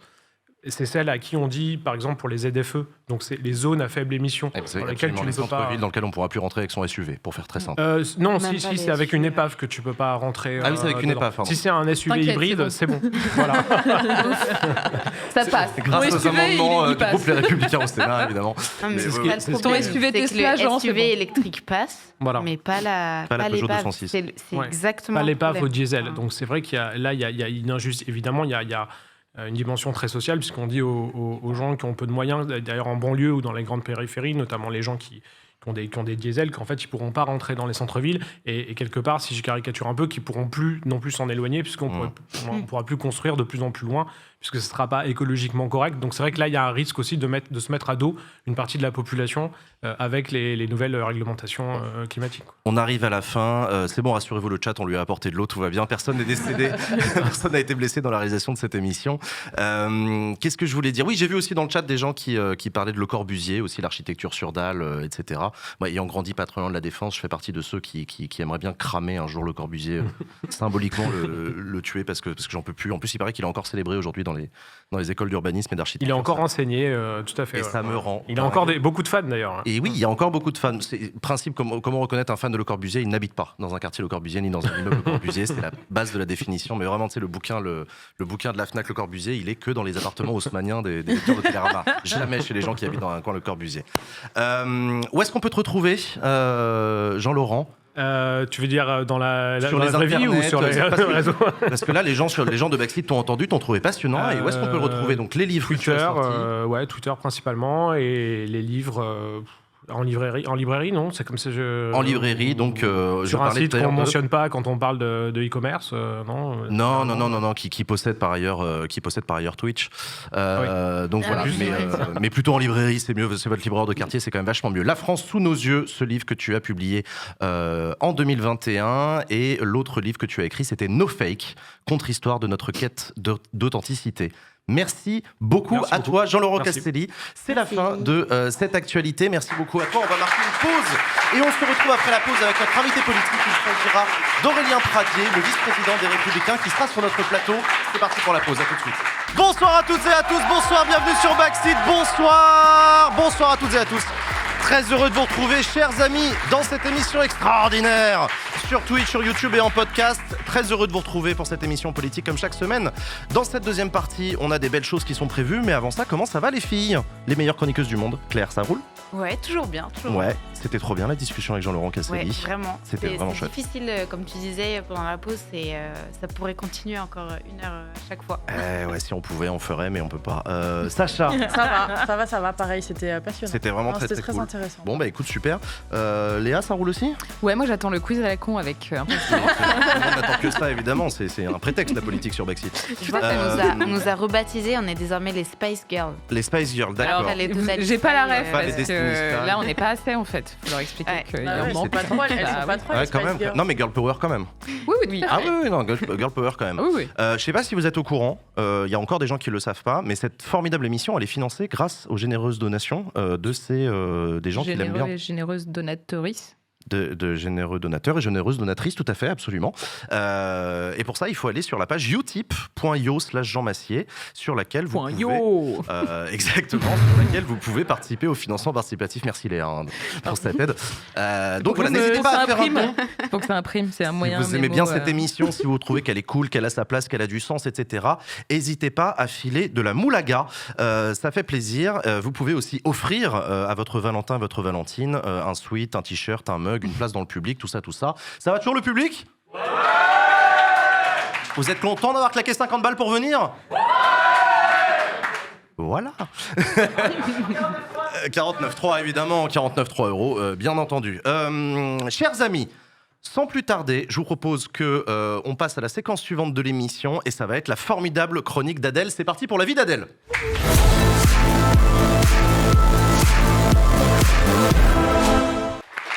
Salut Adèle. Salut Charlie et les filles. Oh non. On a tout eu, on a eu les deux. Pas Charlie's Angels, non. Bah non. Les Spice Girls, elles sont 5, donc pardon, ça marche pas non plus. Il en manque encore une, je suis Les désolé. Destiny Child. Ça me fait rire les filles. Elles sont 3. Ouais, c'est vrai. Ah ouais, je prends. Mais je suis Beyoncé. Ben voyons. Adèle, de quoi tu veux nous parler? Eh ben, qu'est-ce qui s'est passé cette semaine, les amis? Pas grand-chose. Bah, tu vas nous dire. Qu'est-ce qui s'est passé? Vous proposez pas grand-chose, très bien. La France moche, quoi. Bah non, parce que c'était pas que la France moche, précisément. Il y avait aussi la France Love. C'était la Saint-Valentin cette semaine. Oh oui. Non, s'il vous plaît. Bah oui, non. François, le gagnant 2018 de l'amour est dans l'hémicycle. Et l'esprit de l'amour, on l'a bien ressenti à l'Assemblée nationale cette semaine. Et vous avez la responsabilité de ces choix politiques. Vous êtes un imposteur et un assassin. Ruissellement de love. Hein. Là, alors heureusement que Jean est là pour nous rappeler la question fondamentale du jour des amoureux. Où comptez-vous chercher ces fonds? Quelles en sont les règles? Avec ou sans plafond? Avec ou sans franchise? En dehors des règles des minimis? Avec ou sans capote? Ah non, mais non. Qu'un pays membre ne peut déroger à l'interdiction des NNI enrobés sur des graines de betterave. En tout cas, merci Jean d'avoir relevé le niveau de cette semaine. On en avait bien besoin. Rien. Service. Ouais. Alors après, j'ai été voir ce que nos politiques avaient posté sur les réseaux sociaux pour Valentine's Day et j'ai été hyper déçue. Bah non, mais tu rigoles d'avance parce que t'espérais quelque chose. Mais non, rien. Pas de mention gnangnan, les gars. Pas de cœur en paillettes, pas de petits chats qui disent « je t'aime mon amour », rien. Même pas une story de Marlène Schiappa. Même pas? Non, pas une photo de cœur en mousse de lait postée dans le café de Bruno Le Maire. Non, même pas. Et même pas un haïku de Christophe Castaner. Putain, je vous jure, j'ai cru que l'amour était mort. Et puis je suis tombée sur un souvenir posté par Isabelle Balkany. À toi Isabelle, joyeuse Saint-Valentin, je t'aime Patrick, parce que... y a-t-il de meilleure façon d'exprimer un amour inconditionnel qu'en utilisant les moyens publics de la ville? Je ne sais pas. Et j'avoue qu'il n'y a pas eu un autre témoignage d'amour aussi auquel je ne m'attendais pas. Mais alors, vraiment pas. Et on peut le lancer cette fois en régie. Oui.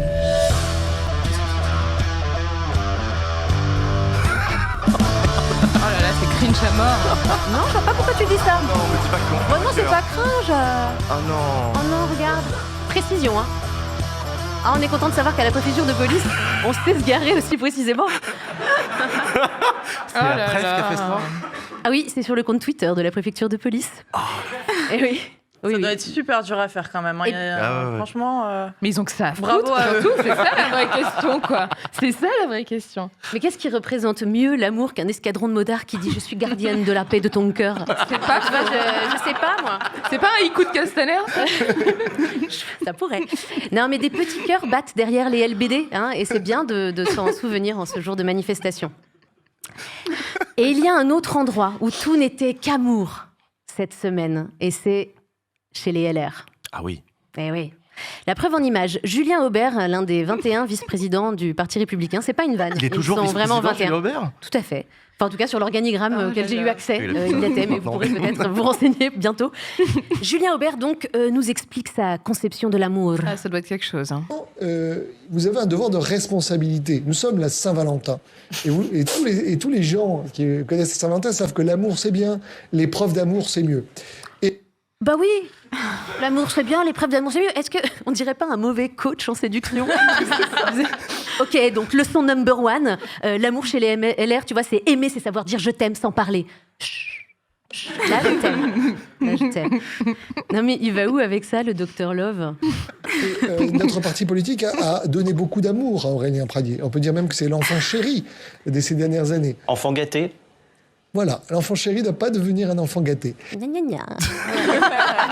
Juju, il est coach en amour vache. Hein. Vache. Mais d'ailleurs, ça soulève the question que se posent tous les journaux, radio, télé en ce moment. Mais que se passe-t-il avec Aurélien Pradier? Bah oui, on se pose la question. Eh bien, vous le saurez en suivant la telenovela de l'année, la série événement de 2023, Los Republicanos. C'est une coproduction LCP Public Sénat, uniquement disponible sur la chaîne de Jean Massier. Et elle démarre sa 76e saison. Oui, parce que oui, l'ancêtre des LR, les amis, c'est le RFP, et ça a été fondé en 1947. Qu'entends-je? Précédemment, dans Los Republicanos, le CEO de la multinationale France Incorporated Holding International, El Macron, a décidé de faire travailler ses employés plus longtemps. Il pique ainsi le projet du clan rival, Los Republicanos, qui dirigeait précédemment la même société, mais qui, en dépit des efforts inconsidérés de la Doña Valeria, baronesse de la RATP et proche amie de Beyoncé, ne réussirent pas à reprendre le pouvoir. Los Republicanos, aujourd'hui, sont déchirés. Déchirados. Entre leur haine d'El Macron et leur amour pour la retraite par répartition. Les plus vieux de la dynastie, les padrinos, El Jefe Ricky Ciotito et son frère ennemi, Don Bruno Rotayo. Et alors c'est drôle parce que les prénoms et les noms vendéens, ça passe crème dans une télé vendéenne. T'as pas besoin de les changer, c'est hyper intéressant. Je disais donc, Los Padrinos ont finalement choisi de soutenir El Macron. Mais c'était sans compter avec le jeune et Impétueux Aureliano. Il ne peut se résoudre à accepter ce choix qu'il trouve injuste. Et s'il y a bien quelque chose qu'Aureliano n'aime pas, c'est la injusticia. Dans sa tête, le chaos doit être fidèle à ma famille. Où suis-je libre? Les dirigeants de mon clan sont vieillissants. Ils n'ont même pas de compte TikTok. C'est à moi d'engager le bras de fer avec El Macron. Alors Don Bruno l'a pourtant averti, nous t'aimons comme un fils, Aurelianito. Mais si tu ne respectes pas les lois de la famille, tu seras repudiado. Mais Aureliano, qui a la tête dure comme Elisabeth Borne, et qui n'a surtout pas peur qu'on lui casse les dents, vous comprendrez les références peut-être plus tard, a annoncé qu'il ne céderait pas à la intimidation. Comme si ça lui en touchait une sans faire bouger la otra. Comment los republicanos réagiront-ils à ce cri de libertà? Aureliano annoncera-t-il sa démission du cartel et la Doña Valeria ira-t-elle au concert de Beyoncé? Vous le saurez en suivant le prochain épisode des Los Republicanos. Et vous le saurez aussi en écoutant l'interview de l'un des acteurs principaux de la série, tout de suite sur Backseat. Merci beaucoup Adèle Normer, mesdames et messieurs. Merci beaucoup Adèle. Abonnez-vous évidemment pour suivre les prochains épisodes. Enchaîner après ça. Et tu sais à qui on va demander ça? Eh ben c'est à notre invité politique. Mesdames et messieurs, sans plus tarder, je vous demande d'inviter sur le plateau de cette émission le vice-président des Républicains, Aurélien Pradié.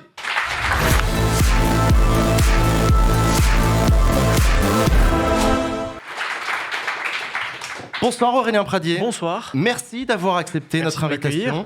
Très heureux de vous accueillir sur le plateau de Backseat. Je le disais, vous êtes vice-président du parti Les Républicains, député du Lot. Vous avez été décrit par le journal Le Point comme un bébé Chirac, comme un rebelle. On dit que vous travaillez votre gauche, on parle aussi de franc-tireur, de solitaire. Bref, il y a plein de qualificatifs qui vous décrivent. Vous avez été découvert en grande partie par ma communauté sur Twitch lorsque j'ai couvert le débat du Congrès Les Républicains, puisque vous étiez candidat contre Éric Ciotti et Bruno Retailleau pour la présidence du parti. Et on a découvert Aurélien Pradié, un profil un peu iconoclaste dans son propre parti. Et donc, je suis très heureux de vous accueillir sur ce plateau parce qu'on a beaucoup de questions à vous poser ce soir. Et parmi les questions qu'on voulait vous poser, vous sortez à peine de l'hémicycle de l'Assemblée nationale pour venir sur le plateau de Backseat. D'ailleurs, je le dis par avance, vous allez y retourner juste après parce que ce soir, ça va reprendre, pas trop crevé.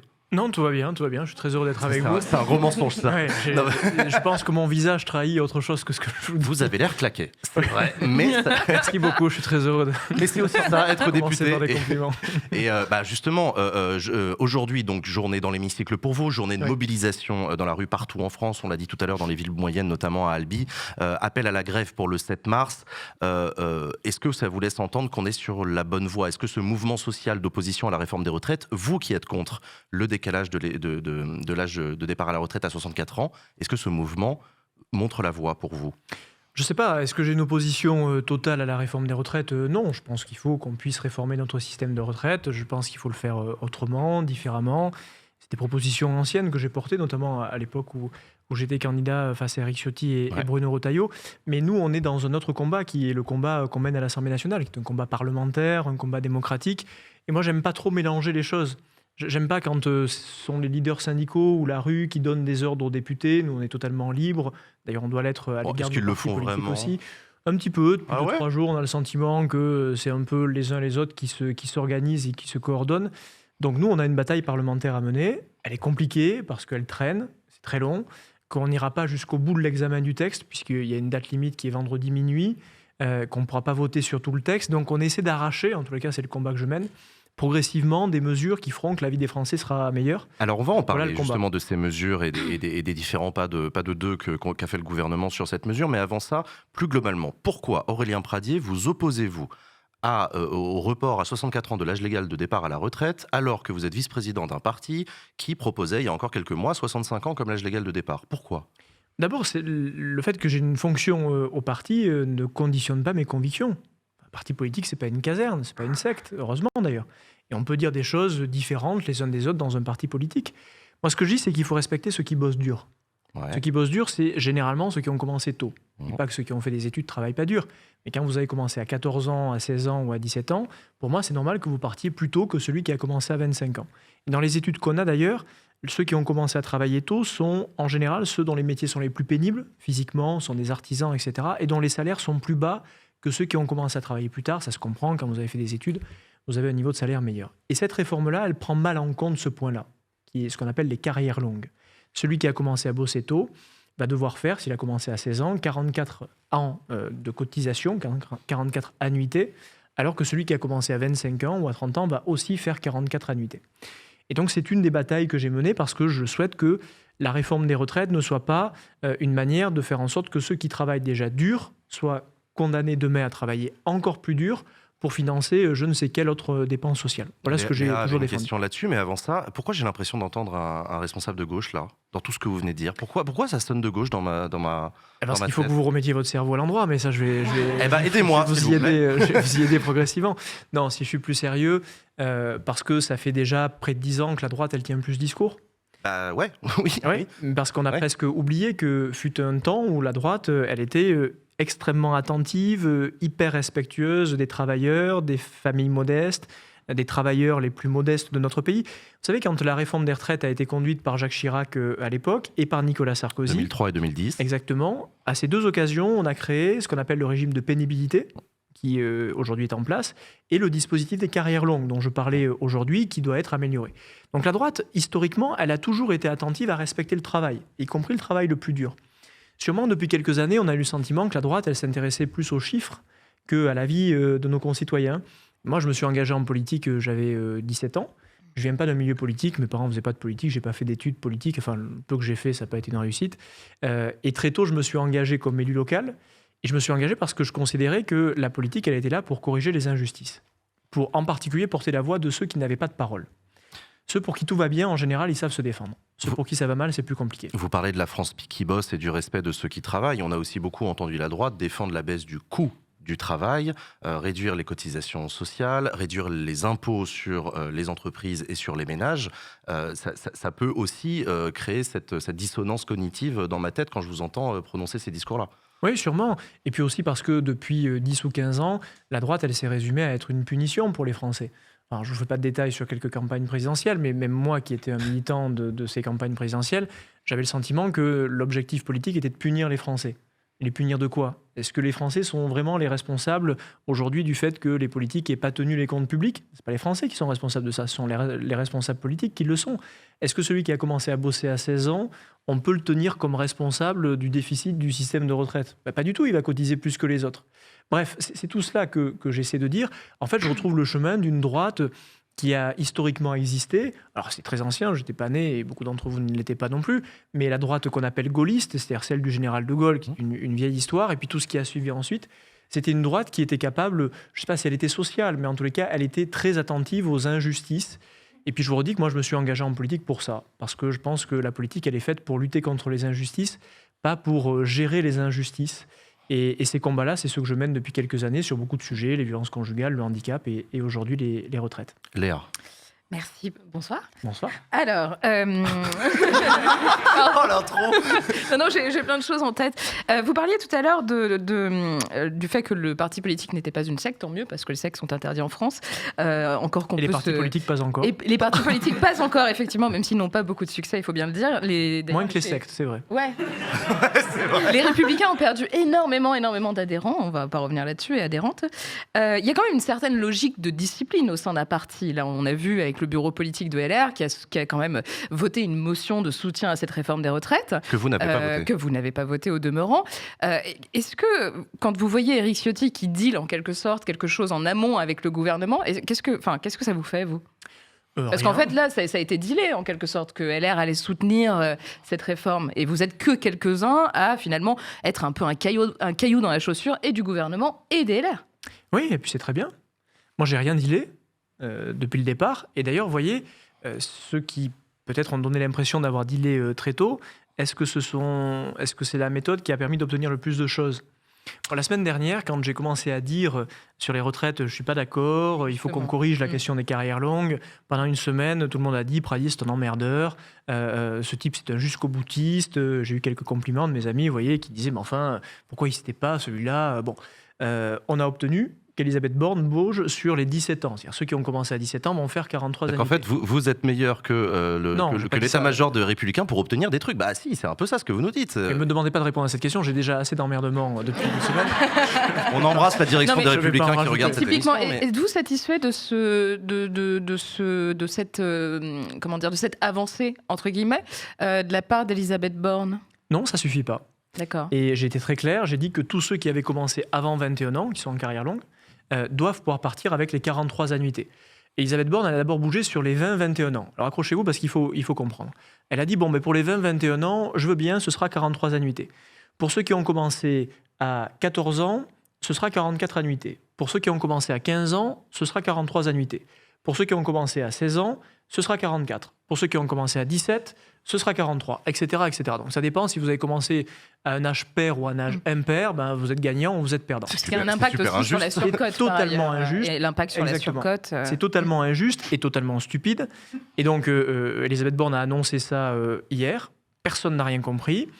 Pendant 1 heure, je suis passé pour le grincheux de service parce que quand tout le monde m'a dit « Alors vous êtes content, monsieur Pradier, vous avez obtenu ?» Je dis « Ben non, on a obtenu sur les 17 ans, mais excusez-moi, il y a encore un problème sur les 14 ans, les 16 ans et les 18 ans. » Et pendant quelques minutes, certains de mes amis ont dit « Enfin, ça suffit, c'est pas possible, il va nous embêter jusqu'au bout. » J'ai tenu, et vous voyez, depuis 2 jours, les uns et les autres, y compris les journalistes, observent en disant « Mais qu'est-ce que c'est cette histoire ? Pourquoi est-ce que ceux qui ont commencé à 14 ans feraient 1 an de plus que ceux qui ont commencé à 15 ? Et ceux à 16 et ceux à 17 ?» Et donc, on a bon espoir que ça bouge. Et en tous les cas, moi, je ne lâcherai pas ce combat. Ça peut encore bouger d'ici à demain soir ? Bien sûr, ça peut bouger jusqu'à demain soir. D'ici à demain soir, ça peut bouger après. Et moi, j'ai dit clairement, si ça n'a pas bougé, je voterai contre la réforme. Si ça a bougé, je la voterai. Les choses sont très claires. Maintenant, on va voir si les Indiens, que nous sommes quelques-uns à être depuis quelques jours... Il y a d'autres dispositions de la réforme qui vous dérangent ? Moi, si j'avais fait la réforme, je l'aurais faite différemment, mais la question ne se pose pas. Je ne suis pas au gouvernement. Moi, j'ai défendu la question de la durée de cotisation. C'est-à-dire, je ne suis pas fan de l'âge légal. Je pense que quand on dit il y a un âge légal, c'est assez hypocrite. C'est hypocrite pourquoi ? Parce que vous avez des Français qui ne partent pas à l'âge légal, qui ne peuvent pas partir à l'âge légal parce qu'ils sont cassés par le travail avant, ou qui certains vont continuer après parce qu'ils sont en bonne santé et ils veulent continuer davantage. Et pour moi, ce qui est le plus juste, c'est la durée de cotisation. Aujourd'hui, pour partir à la retraite, que tout le monde comprenne bien, il vous faut avoir fait 43 annuités de cotisation, c'est-à-dire avoir cotisé pendant 43 ans, et avoir atteint l'âge légal, 64 ans. Donc, si vous avez, par exemple, commencé très tôt, à 18 ans, que vous avez fait vos 43 annuités, on vous oblige à aller jusqu'à 64 ans, alors que vous auriez pu partir à 62, par exemple. Je trouve ça injuste. Donc moi, j'ai défendu cette idée, mais c'est une autre réforme des retraites, qui consiste à dire, vous partez quand vous avez atteint le nombre d'années nécessaires. Bon, maintenant, je m'attache à la réforme telle qu'elle est proposée par le gouvernement, je ne peux pas tout réécrire, donc je choisis mes combats, et j'essaie d'améliorer le texte, notamment avec la question des carrières longues. Sacha. J'ai une question sur ce que vous disiez tout à l'heure, comme quoi la droite avait abandonné les travailleurs. Est-ce que la droite n'a pas abandonné les travailleurs parce qu'elle est devenue obsédée par l'immigration et les enjeux sécuritaires ? En partie, sûrement parce qu'on n'a plus parlé que de ces sujets, donc on a oublié de parler du reste. On a oublié de parler d'écologie, on a oublié de parler de tous ces sujets sur lesquels la droite, historiquement, a eu des choses à dire. On l'a un peu oublié, mais Chirac a porté des grands engagements sur la question écologique, notamment l'inscription du principe de précaution dans la Constitution de la République, qui était un acte de protection de l'environnement très très fort à l'époque et très contesté. C'est Chirac qui le porte. Mais ensuite, la droite, elle n'a parlé effectivement que de ces questions d'immigration, qui sont importantes. On ne peut pas considérer que ce sont des sujets secondaires. On a oublié de parler de tout le reste. Et donc, on a fini par répéter toujours les mêmes rengaines sur ces sujets, à tel point que les Français ne nous écoutaient plus, et on a fini aux dernières présidentielles avec moins de 5%. Voilà pourquoi je pense qu'il faut secouer la table. Alors, si j'essaie de résumer effectivement ce que vous avez défendu dans cette campagne au Congrès Les Républicains, vous avez essayé de dire la droite ne s'en sortira pas si elle continue avec son triptyque immigration, islamisme, baisse d'impôts. C'est cette espèce de cercle, pour vous, c'est un cercle qui ne mène nulle part, que face à une Marine Le Pen et un Emmanuel Macron, la droite républicaine, si elle veut renaître, doit réinventer son discours et proposer autre chose. C'est ça, Aurélien Pradier ? C'est comme ça qu'on peut le dire ? Ce que je souhaite, c'est que la droite, elle parle de la vie de nos concitoyens. Moi, je me suis engagé en politique, pardon, je parle de moi, mais beaucoup de mes amis aussi, pour changer la vie des Français. Pour changer la vie.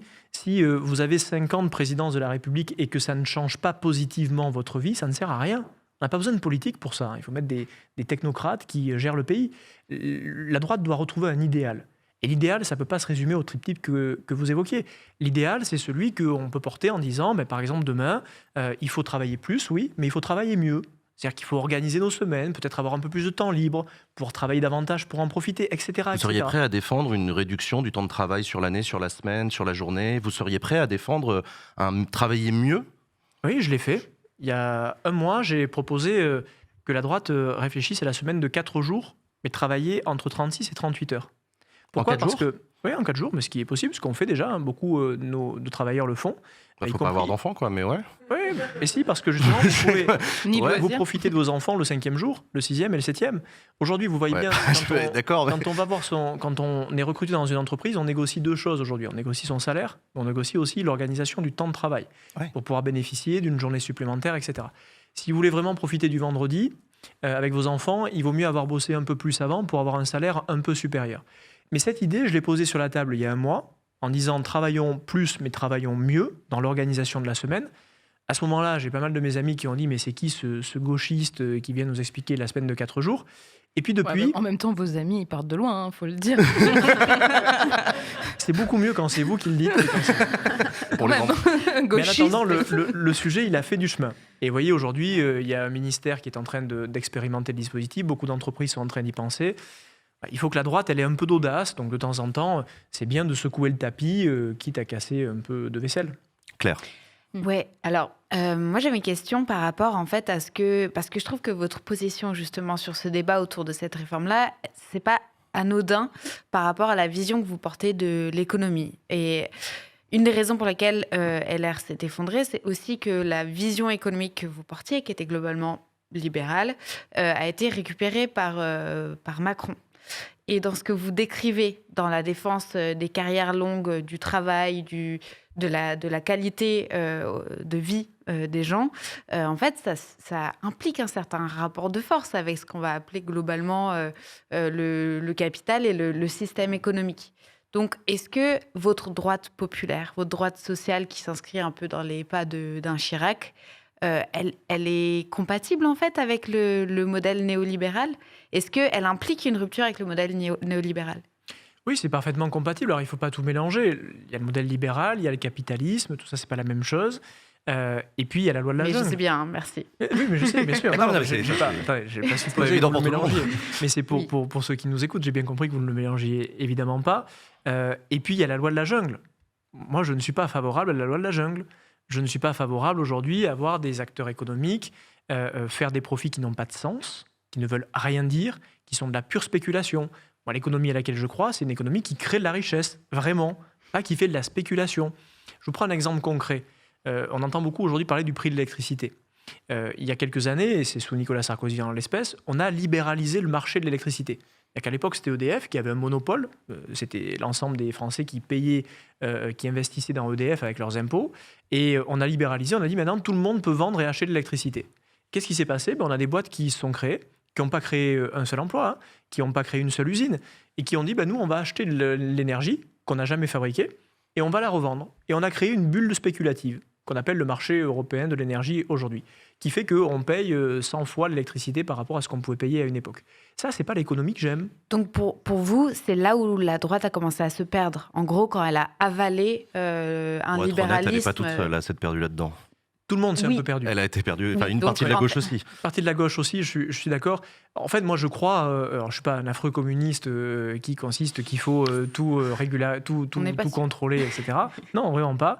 Je pense que la liberté économique, c'est ce qui crée de la liberté au sens général du terme aussi. C'est bien d'avoir de la concurrence parce que ça stimule les uns et les autres. Mais je pense aussi qu'il faut des règles de base. Et d'ailleurs, je le dis d'autant plus que, vous voyez, quand on voit des grandes entreprises qui font des profits invraisemblables, qui ne sont pas justifiés, ça a un ricochet négatif sur toutes les entreprises qui méritent vraiment l'argent qu'ils gagnent. Et donc, je ne veux pas que ça installe une défiance à l'égard de toutes les entreprises, y compris des plus petites entreprises. Donc oui, je suis favorable à ce qu'on remette un peu de sens dans l'économie. Un peu de nationalisation, des choses comme ça? Ça passe pas nécessairement par la nationalisation. Enfin, concrètement, ça passe par quoi comme mesure? Si on parle d'EDF, oui. Pour EDF, il faut sortir du marché européen de l'énergie. C'est n'importe quoi. Début, oui. Personne ne peut défendre ce truc. C'est un bidule qui coûte de l'argent. Mais personne ne le défend. Enfin, il y en a de moins en moins maintenant. Il faut être honnête. C'est vrai. Personne ne le défend, mais personne n'a le courage de mettre les pieds dans le plat en disant maintenant on en sort. Sauf certains pays d'Europe qui en sont sortis, mais nous, la France, on regarde, on dit c'est pas bien, et vous vous rendez compte, le modèle est tellement stupide qu'on a perdu notre souveraineté énergétique, on l'a confié à un marché européen de l'énergie, et c'est l'État qui signe des chèques de 100 € pour les citoyens pour qu'ils puissent payer cette électricité qu'on arrivait à produire à l'époque et qui nous appartenait. Enfin, pardon, mais il faut vraiment être absolument cinglé pour pouvoir défendre un système comme celui-ci. Léa. Vous disiez tout à l'heure que vous êtes engagé en politique pour changer la vie des gens, changer la vie des Françaises et des Français. Ça fait près de 14 ans, si je ne me trompe pas, que vous faites de la politique. Qu'avez-vous fait concrètement ? Quelques trucs. C'est vrai que ça fait 14 ans, je ne m'en rendais pas tout à fait compte. Moi, j'ai commencé, j'étais élu local, j'ai été maire. Donc voilà, j'étais maire de mon village, dans la commune où je suis né, où j'ai grandi, où j'ai battu mon ancien instituteur qui m'avait appris à lire, à écrire et à compter quand j'ai commencé. J'ai créé une maison de santé qui fonctionne encore aujourd'hui, qui soigne beaucoup de monde, un accueil de jour pour les malades Alzheimer. C'était mon combat quand j'ai été élu maire de ce petit village. J'avais 25 ans, donc j'étais un gamin, plus encore qu'aujourd'hui. Et puis ensuite, je suis devenu conseiller général, conseiller régional. Je suis arrivé à l'Assemblée en 2017. J'ai porté 2 propositions de loi, une sur le handicap à l'école et une pour qui avait été soutenue par UFIN d'ailleurs. Oui, exactement. Et une pour lutter contre les violences conjugales qui a été adoptée à l'unanimité, qui fait aujourd'hui qu'on a le bracelet anti-rapprochement, qui est un outil qui permet de protéger les femmes. Que des trucs de gauche, quoi. Non. On connaît la maison de santé, le handicap à l'école, la lutte contre les violences conjugales. C'est là que je me dis que j'ai quand même un boulot monstrueux, parce que si vous vous dites que soigner les gens, protéger les femmes victimes de violences conjugales et bosser sur le handicap, c'est de gauche, c'est que vraiment la droite vient de très très loin. Bah, oui, la loi Veil... Peut-être. Oui, bien sûr qu'elle vient de loin. C'est c'est une certitude, ce que vous dites est juste. La loi Veil sur l'avortement, c'est une loi qui protégeait les femmes. À l'époque, on l'a oublié, mais c'était plus que de leur donner un droit, c'était une protection des femmes, puisqu'elles étaient soumises à toutes les contraintes qui les poussaient à avorter. C'est la droite républicaine qui porte cette loi. Simone Veil, c'était pas une socialiste. Avec les voix de la gauche, on va quand même rappeler. Oui, puis avec certaines voix de la droite aussi, et pas toutes les voix de la gauche d'ailleurs à l'époque. C'est vrai. Mais la loi sur les violences conjugales dont je vous parlais, on a réussi à la faire adopter à l'unanimité. Ma seule satisfaction, et je ne réussis pas toujours, j'ai fait plein de trucs inutiles et je n'ai pas tout réussi, mais c'est quand je rentre chez moi, là, vous voyez, on va finir de débattre demain. Bon, si Madame Borne, elle se réveille demain matin en se disant « Bon, Pradier, il m'a assez cassé les pieds, on va céder sur les carrières longues », samedi, je vais rentrer chez moi, je me dirais c'est pas mal, quoi. Il y a 200 000 Français pour qui la vie va changer. Si à vous tout seul, vous réussissez à obtenir plus que l'intersyndicale, oui, effectivement, vous pourrez être content de vous. Je précise qu'il nous reste 10 minutes, parce qu'ensuite, Aurélien Pradier retourne dans l'hémicycle.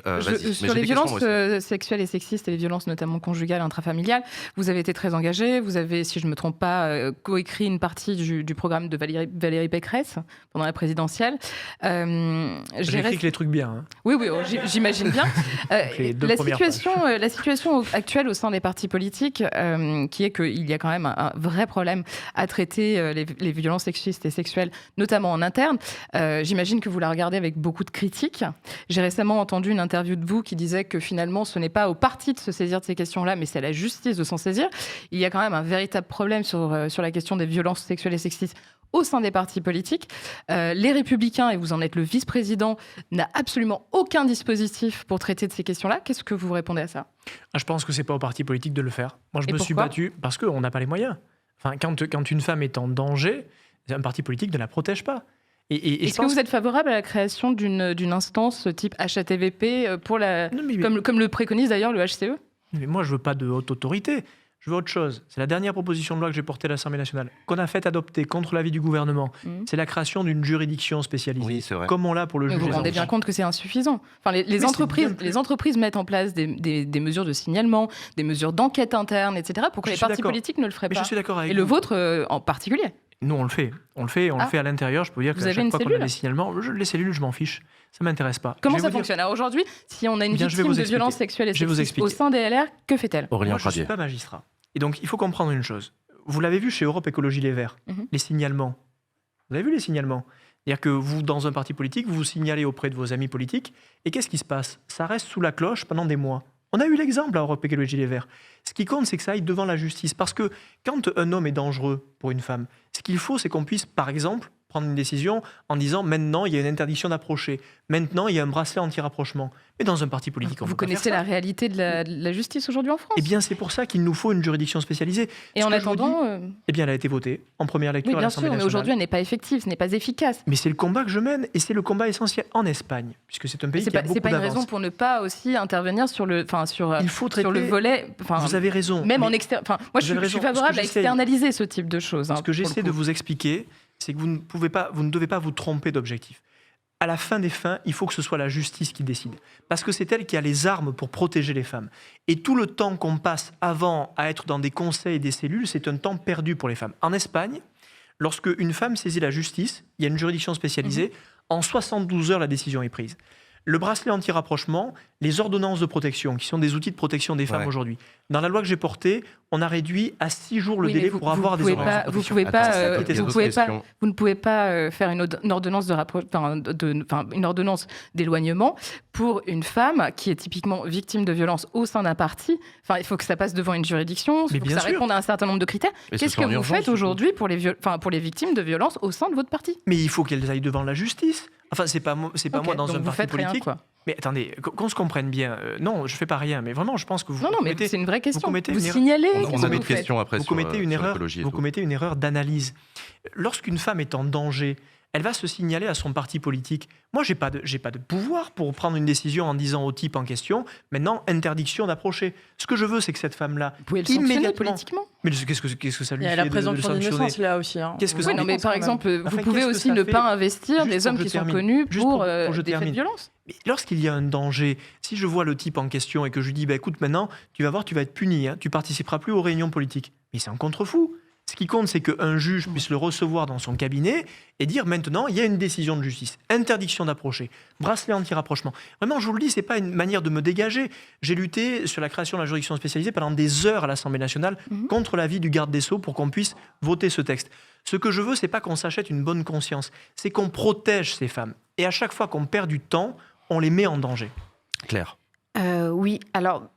Sur un autre sujet, du coup, vu qu'on n'a plus beaucoup de temps, moi, en vous écoutant en première partie, j'avais l'impression d'un discours quasi humaniste sur la protection des plus vulnérables, etc.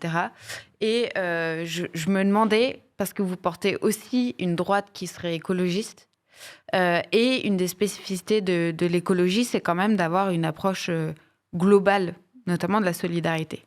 Donc aujourd'hui, qu'est-ce qu'elle dit, la droite humaniste, sociale et écologiste que vous portez face aux millions de réfugiés climatiques qui arrivent et qui vont avoir besoin de passer la Méditerranée, nos frontières, etc. Quelle cohérence vous mettez entre tout ça ? Vous avez raison sur les questions d'immigration. Il va falloir qu'on se penche, nous, sur le sujet, y compris à réinterroger notre logiciel. Vous voyez, il y a un combat très concret, parce que quand on parle d'écologie, et je sais que vous en parlez beaucoup, l'important, c'est d'aller vers le concret.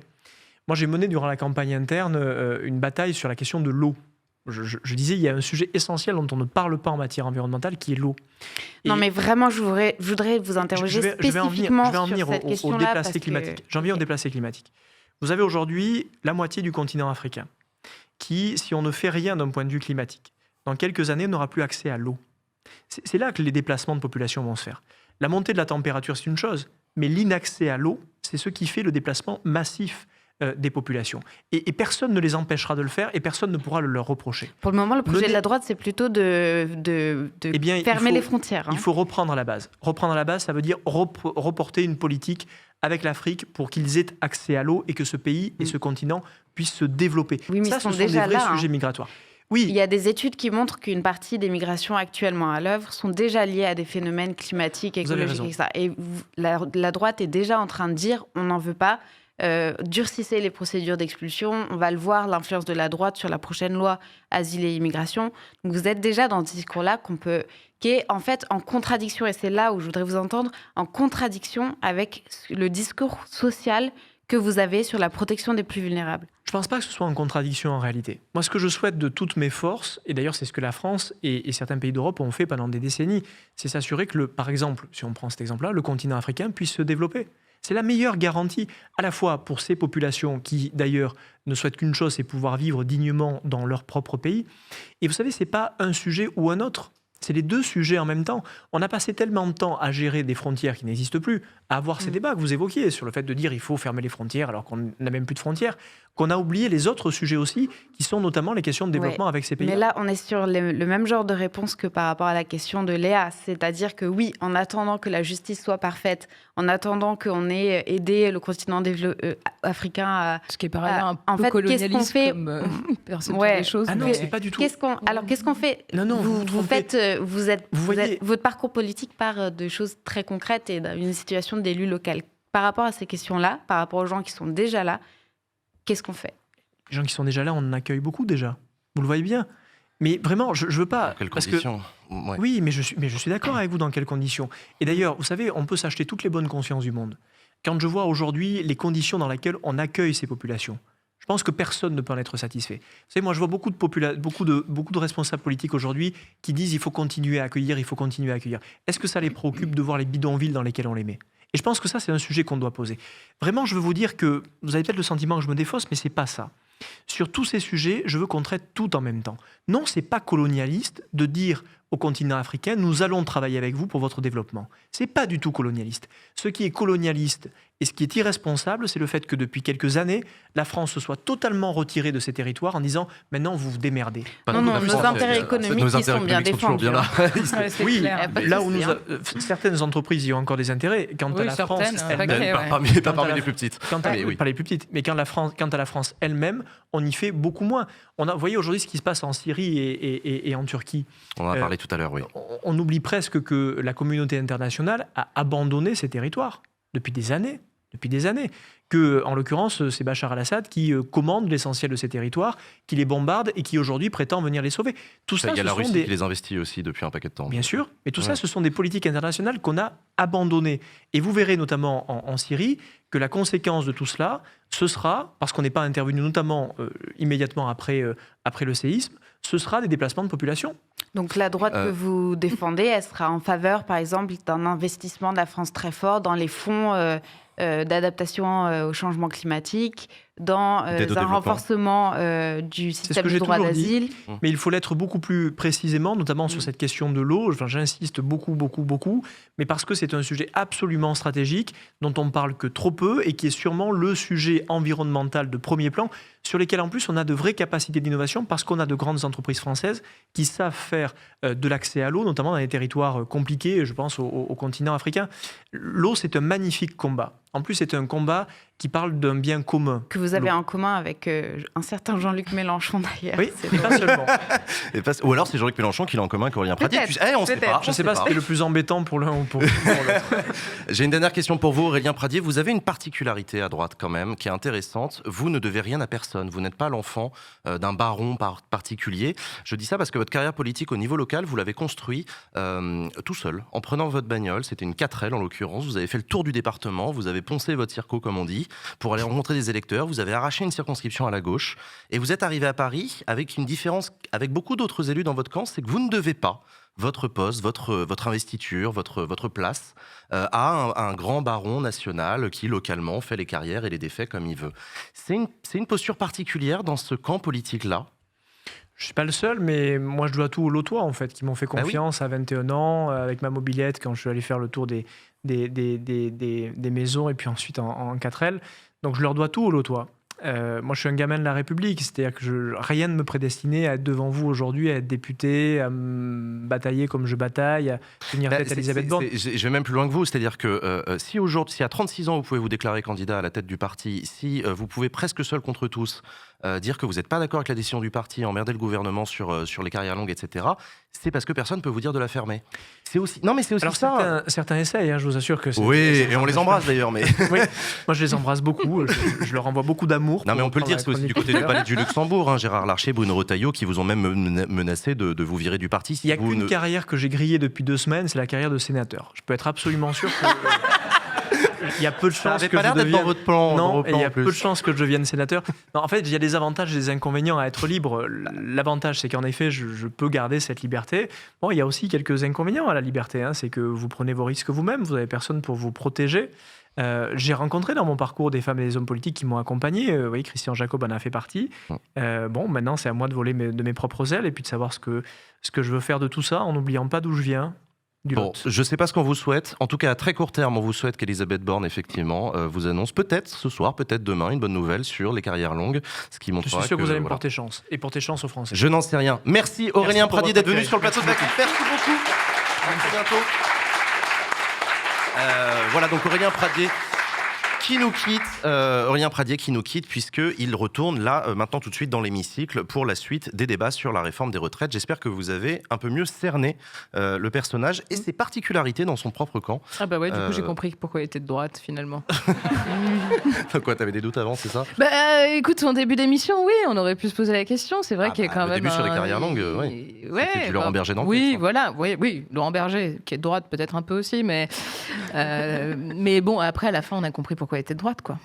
Non, je sais pas, c'est profil intéressant. Ouais, moi je trouve ça intéressant parce qu'en fait on n'a plus du tout l'habitude aussi d'entendre cette droite-là. La droite qui a complètement justement avalé le libéralisme, on sait où elle est.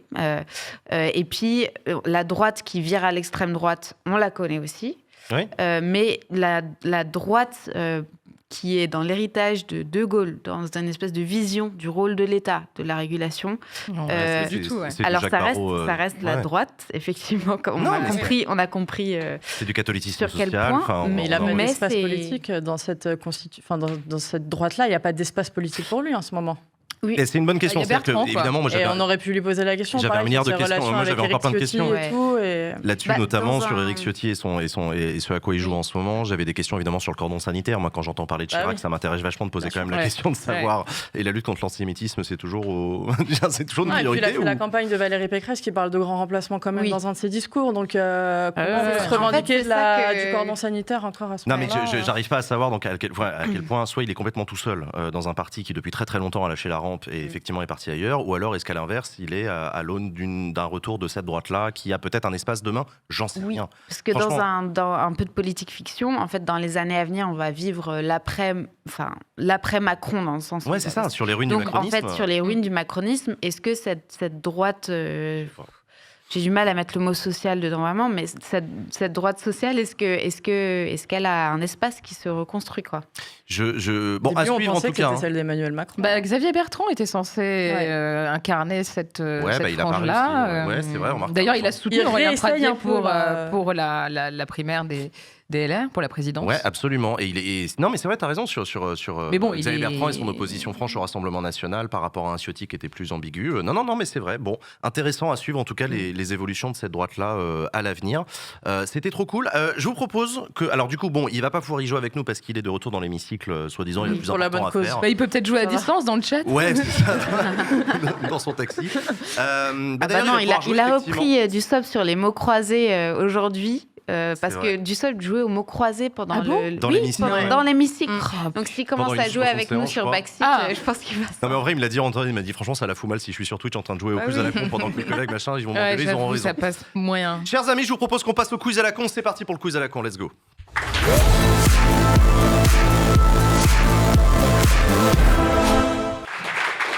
Et je m'incruste. Et du coup, il y a Adèle qui voulait jouer et qui Salut Aurélien. vient jouer avec nous. Oui, je ne suis pas Auréliane. Alors, le quiz à la con, chers amis, comme chaque semaine, c'est assez simple. Des questions, 4 propositions de réponse. Vous votez dans le chat A, B, C ou D selon ce que vous estimez être la bonne réponse. Vous écrivez pas votre réponse dans le chat, vous votez vous répondez au sondage qui va être fait dans le chat en cliquant sur la bonne réponse. Les filles, vous connaissez le concept. J'ai rien compris. C'est peut-être pour ça que je perds à chaque fois, j'ai pas compris les règles. Alors, c'est évidemment un quiz à la con spécial Saint-Valentin. Bien entendu, mais oui, bien sûr. Alors, j'ai peur. Première question de ce quiz à la con. Quel fut le premier amour de Magda Goebbels, la femme du ministre de la propagande nazie? Le premier amour. Son premier amour. Ou son premier amour. T'as vraiment dit amour. J'ai vraiment dit le premier amour. Oui, t'as dit amour et c'est plutôt mignon. Ça pourrait être un instrument. Oh, c'est choumi. Ou un petit animal, un tamour. Donc, celle qui deviendra plus tard la femme de Goebbels, Magda Goebbels, c'était qui son premier amour? Réponse A, un jeune peintre nommé Adolf Hitler. On n'a pas les bonnes réponses qui s'affichent. Réponse B, qu'est-ce qui se passe? Le quiz les casse. Ah, ils se sont trompés dans la régie, dans le quiz. J'ai l'impression que vous ai déjà vu ces... Ah là là, vous vous êtes trompés de... A, B, C, D. Bah là, je pense qu'ils sont en panique à l'heure qu'il est. Ils attendent de nous qu'on meuble. Je pense qu'ils attendent de nous Est-ce que toi, tu les as, les questions? Moi, je les ai. Du coup, je rigole. Surtout qu'ils vont être virés, quoi. C'est ça qui est con. Donc, réponse A, un peintre nommé Adolf Hitler. Réponse B, Haïm Arlozorov, un dirigeant de l'agence juive. Pierre Brossolette, futur grand résistant français. Ou Magdalena Beiersdorf, une icône du cabaret à Berlin. Du quoi? Donc Magda, ça serait tapé Magdalena? C'est ouais. Ça le cabaret.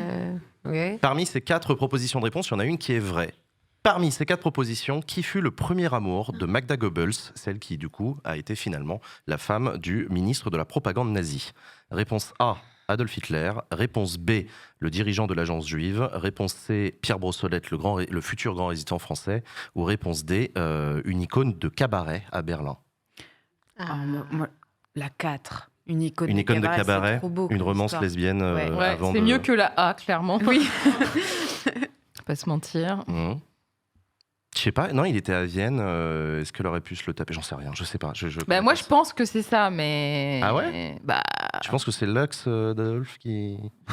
Je sais pas. Ah, c'est bon, on a les bonnes réponses. Merci, la régie, vous êtes extraordinaire. Merci beaucoup. Enfin, c'est vrai que je suis comme Claire, j'ai envie d'y voir un peu de magie, mais j'ai vraiment du mal. Mais on ne sait pas, donc on fait des paris sur la beauté de l'histoire. C'est compliqué de trouver de l'amour, même dans les pires âmes du monde. Là, c'est très compliqué. Là, c'est très très dur, je suis assez d'accord avec toi. Adèle, qu'est-ce que t'en penses? Moi, je vais répondre la réponse B. Haïm Arlozorov. Parce que tu n'arrives pas à le prononcer et que c'est assez drôle déjà. Je sais pas du tout. Et qu'ensuite, ça serait Sacha, qu'est-ce que t'en penses? Moi, je vais suivre Adèle. Tu suis Adèle?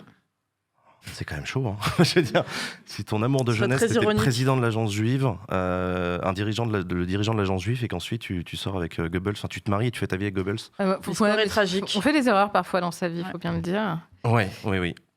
Parfois des erreurs de vieillesse, du coup. Claire, t'en penses quoi? Moi, je reste sur la D. Hein. Toi, tu restes sur la réponse D. Magdalena, j'ai envie d'y croire aussi, c'est vrai. Léa, t'en penses quoi? Je vais dire la C. Tu dis réponse C, Pierre Brossolette. Ouais. Je connais pas sa biographie. Moi non plus, donc pourquoi pas. Ils auraient pu se rencontrer, très bien. Idée, le chat a voté réponse B majoritairement. Eh bien, c'est la bonne réponse, bravo. Bravo Adèle et bravo Sacha. Le chat et le public, Effectivement, c'était bien son premier amour. Elle était même assez dévouée à la cause sioniste. Elle a appris l'hébreu, elle a même porté l'étoile de David que Victor Arlozorov lui a offerte. Mais leurs chemins se séparent et comme beaucoup d'entre nous, elle va trouver plus tard un mec un peu opposé à son ex. Un toxic boy. Parfois, c'est quand même... Ah oui. Là, c'est un peu grave, ça va loin quand même. C'est plus un grand écart là. Ouais, là c'est quand même assez loin d'aller chercher Goebbels, voilà. Ouais. Mais elle a appris l'hébreu et elle a défendu la cause sioniste, elle a porté l'étoile jaune en solidarité et tout. Non, c'est mais je pense en fait on se rend pas compte aussi à quel point c'était mainstream en fait. C'est devenu une idéologie dominante dans une société. Et pour ça, c'est très intéressant de lire les formidables travaux de Johan Chapoutot et de totalement. Merde, le deuxième, comment il s'appelle? T'as voulu briller en soirée, s'il vous plaît? Non, je connais. C'est la fin de Backseat. Johan Chapoutot, l'historien, et son camarade avec qui, ils font souvent des trucs ensemble. Et effectivement, ils ont écrit tout un bouquin sur la société nazie et sur le fait qu'effectivement. Jules dit Ingrao. Christian Ingrao, le chat, évidemment, le meilleur. Christian Ingrao, toutes mes excuses. Et donc voilà, et donc effectivement, ils ont écrit des livres fascinants qui décrivent le fait que dans la bonne société allemande, c'était parfaitement normal d'être nazi. C'était même plutôt très bien vu. Alors, deuxième question de ce quiz à la con. Complétez cette phrase de Bernadette Chirac à propos de son mari. 2 points, ouvrez les guillemets. Jacques m'a beaucoup trompé. Je les connais toutes. Mais il n'y en a que 3 à qui j'en veux. Et vous savez ce qui me fait plaisir aujourd'hui? Réponse A. Qu'elles sont mortes. Elles sont toutes les 3 mortes. Ouais, c'est ça. Réponse B. Elles sont toutes devenues socialistes. Réponse C. Elles sont aussi laides que moi. Ou réponse D, elles ont toutes floppé sur OnlyFans. D, évidemment. Bernadette Chirac. Moi, j'ai forcément voté B. Hein. Donc je répète effectivement la question. Il faut compléter une phrase qu'a vraiment prononcée Bernadette Chirac à propos de son mari. Jacques m'a beaucoup trompé, je les connais toutes, mais il n'y en a que 3 à qui j'en veux. Et vous savez ce qui me fait plaisir aujourd'hui ? Réponse A, elles sont toutes les 3 mortes. Réponse B, elles sont toutes devenues socialistes. Réponse C, elles sont aussi laides que moi. Réponse D, elles ont toutes floppé sur OnlyFans. Moi, je la vois bien se réjouir de la mort des autres. Ah ouais, moi aussi. Enfin, pardon, c'est un peu gratuit, mais vraiment, c'est... Le pire, c'est quoi? Le pire, c'est Je crois que ça m'est venu naturellement quand tu as dit la phrase, tu vois, on n'avait pas encore la réponse. Peut-être que j'ai un peu de Bernadette Chirac en moi, mais... Peut-être. C'est tout ce que je te souhaite, ou non, pas? Non. Sacha, t'en penses quoi? Aussi, ouais. Peut-être pas. C'est un personnage ignoble. Elles sont toutes les 3 mortes. Je la vois tellement dire. Ah ouais, personnage ignoble à ce point-là, Bernadette Chirac? Avec les frasques de son mari, un peu quand même. Je pense qu'elle est un peu cynique. Non, mais pas facile à vivre, je veux bien. Ignoble, rigide, on dit. Rigide. Voilà, rigide. C'est pas évident, ouais. Elles sont toutes devenues socialistes, c'est assez drôle. Quand même. Oui, en fait, c'est marrant. Elle serait capable de dire elles sont aussi laides que moi aussi. Tu sais qu'elle a chouré l'immobilier à l'Élysée. Hein. Bah oui, tu m'étonnes. C'est au moment où après qu'il a, en 2007, quand il a quitté l'Élysée, il y a le conservateur des monuments nationaux qui lui a envoyé un courrier qui a évidemment fuité dans le Canard enchaîné, lui demandant son concours pour bien l'aider à retrouver quelques bibelots. Rendez la vaisselle. Sous-entendu, on sait très bien que c'est vous qui l'avez. Il y avait des horloges, des trucs Louis XIII et tout, que c'était barré avec. Épouse. Elle pop-up. Bon, en même temps elle est restée des années à l'Élysée, bon. Du coup, il y a beaucoup de cadeaux, donc tu peux pas tous les accumuler, donc elle a voulu aider. Tu vois, elle a voulu filer un coup de main, elle les a stockés. Sinon, après, c'est Marie Kondo, quoi. Qui c'est des poussières derrière? En fait, Bernadette Chirac, c'est Marie Kondo de la République. Putain. Pardon, je suis pas contente de ma vanne. Vos réponses, du coup, vous en pensez quoi? Elles sont toutes les 3 mortes. C'est ta réponse à toi, c'est ta réponse à toi. Claire, t'en penses quoi? Ça me fait hésiter, du coup, j'ai envie de vous suivre sur la A. Bon, je vais suivre sur la A. T'as aucune personnalité, Claire. Je déconne. T'as le droit de suivre, il n'y a aucun problème. De toute façon, en plus, tu suis le chat aussi, qui visiblement a voté pour la réponse A. Léa? Bah ouais, il n'y a pas... Réponse A aussi. Tout le monde est d'accord sur la réponse A. Eh bien, c'est la bonne... Non, c'est la mauvaise réponse. Mais non, la bonne réponse, B. c'est la réponse C. C'est pas une blague. C'est la journaliste Catherine Ney. C'est la journaliste Catherine Ney qui rapporte ces propos de Bernadette lors d'une conversation qu'elles avaient eue. On n'a pas le nom des 3 personnes, mais Catherine Ney dit que cette phrase a vraiment été prononcée par Bernadette Chirac, ce qui montre qu'elle a un sens de l'humour quand même. Et c'est marrant, monsieur. L'autodérision bizarre. Oui, l'autodérision. Elles sont aussi moches que moi. Beaucoup d'amour pour elle-même. C'est un peu dark. C'est lourd, quoi. Oh là là. Ouais, c'est pas grave. Bon. 3e question de ce quiz à la con. Lequel de ces partis politiques existe réellement? Réponse A, le parti hongrois du chien à 2 queues. Pas le rapport avec la Saint-Valentin. Réponse B, le parti danois du chat à poil ras. Le parti turc de la loutre timide. Ou le parti autrichien du scarabée vengeur. Waouh. Mais ça n'a rien à voir avec la Saint-Valentin. Ouais, mais tu sais, Max, parfois, il n'a pas compris la consigne. Oui, ça c'est vrai, remarque. Ouais, oui, non, c'est vrai. Ou parti politique. Pouf. Ouais. Lequel de ces partis politiques existe réellement? Mais genre, c'est un symbole important dans le pays. Et tu sais, il y a des partis régionalistes sur des cultures régionales sous nos contrées et sous nos latitudes romaines, on n'est pas trop habitués. Mais dans les pays d'Europe du Nord, il y a des partis régionalistes culturellement très ancrés dans des trucs un peu chelous.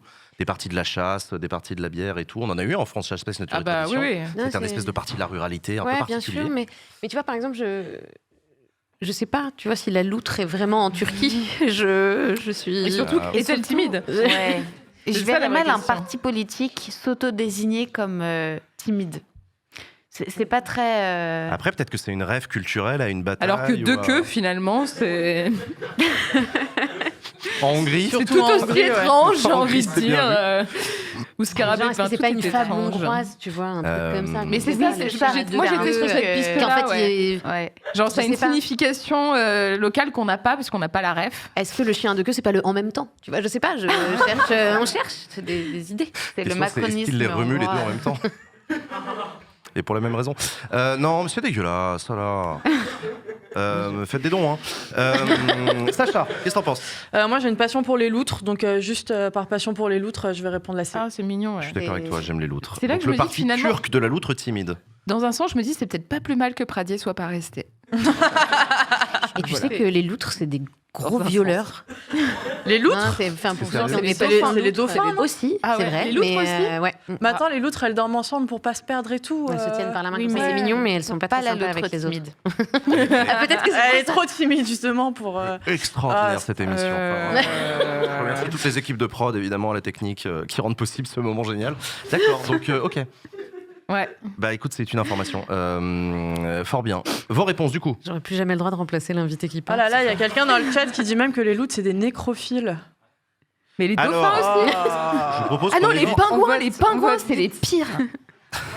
Il faut qu'on vote. Il y avait eu un article. Je vais me faire ban tweet avec vos conneries. Fermez-la au bout d'un moment. De la vie sexuelle des pingouins, c'est un enfer. Voilà, je te propose qu'on n'en parle plus. Voilà.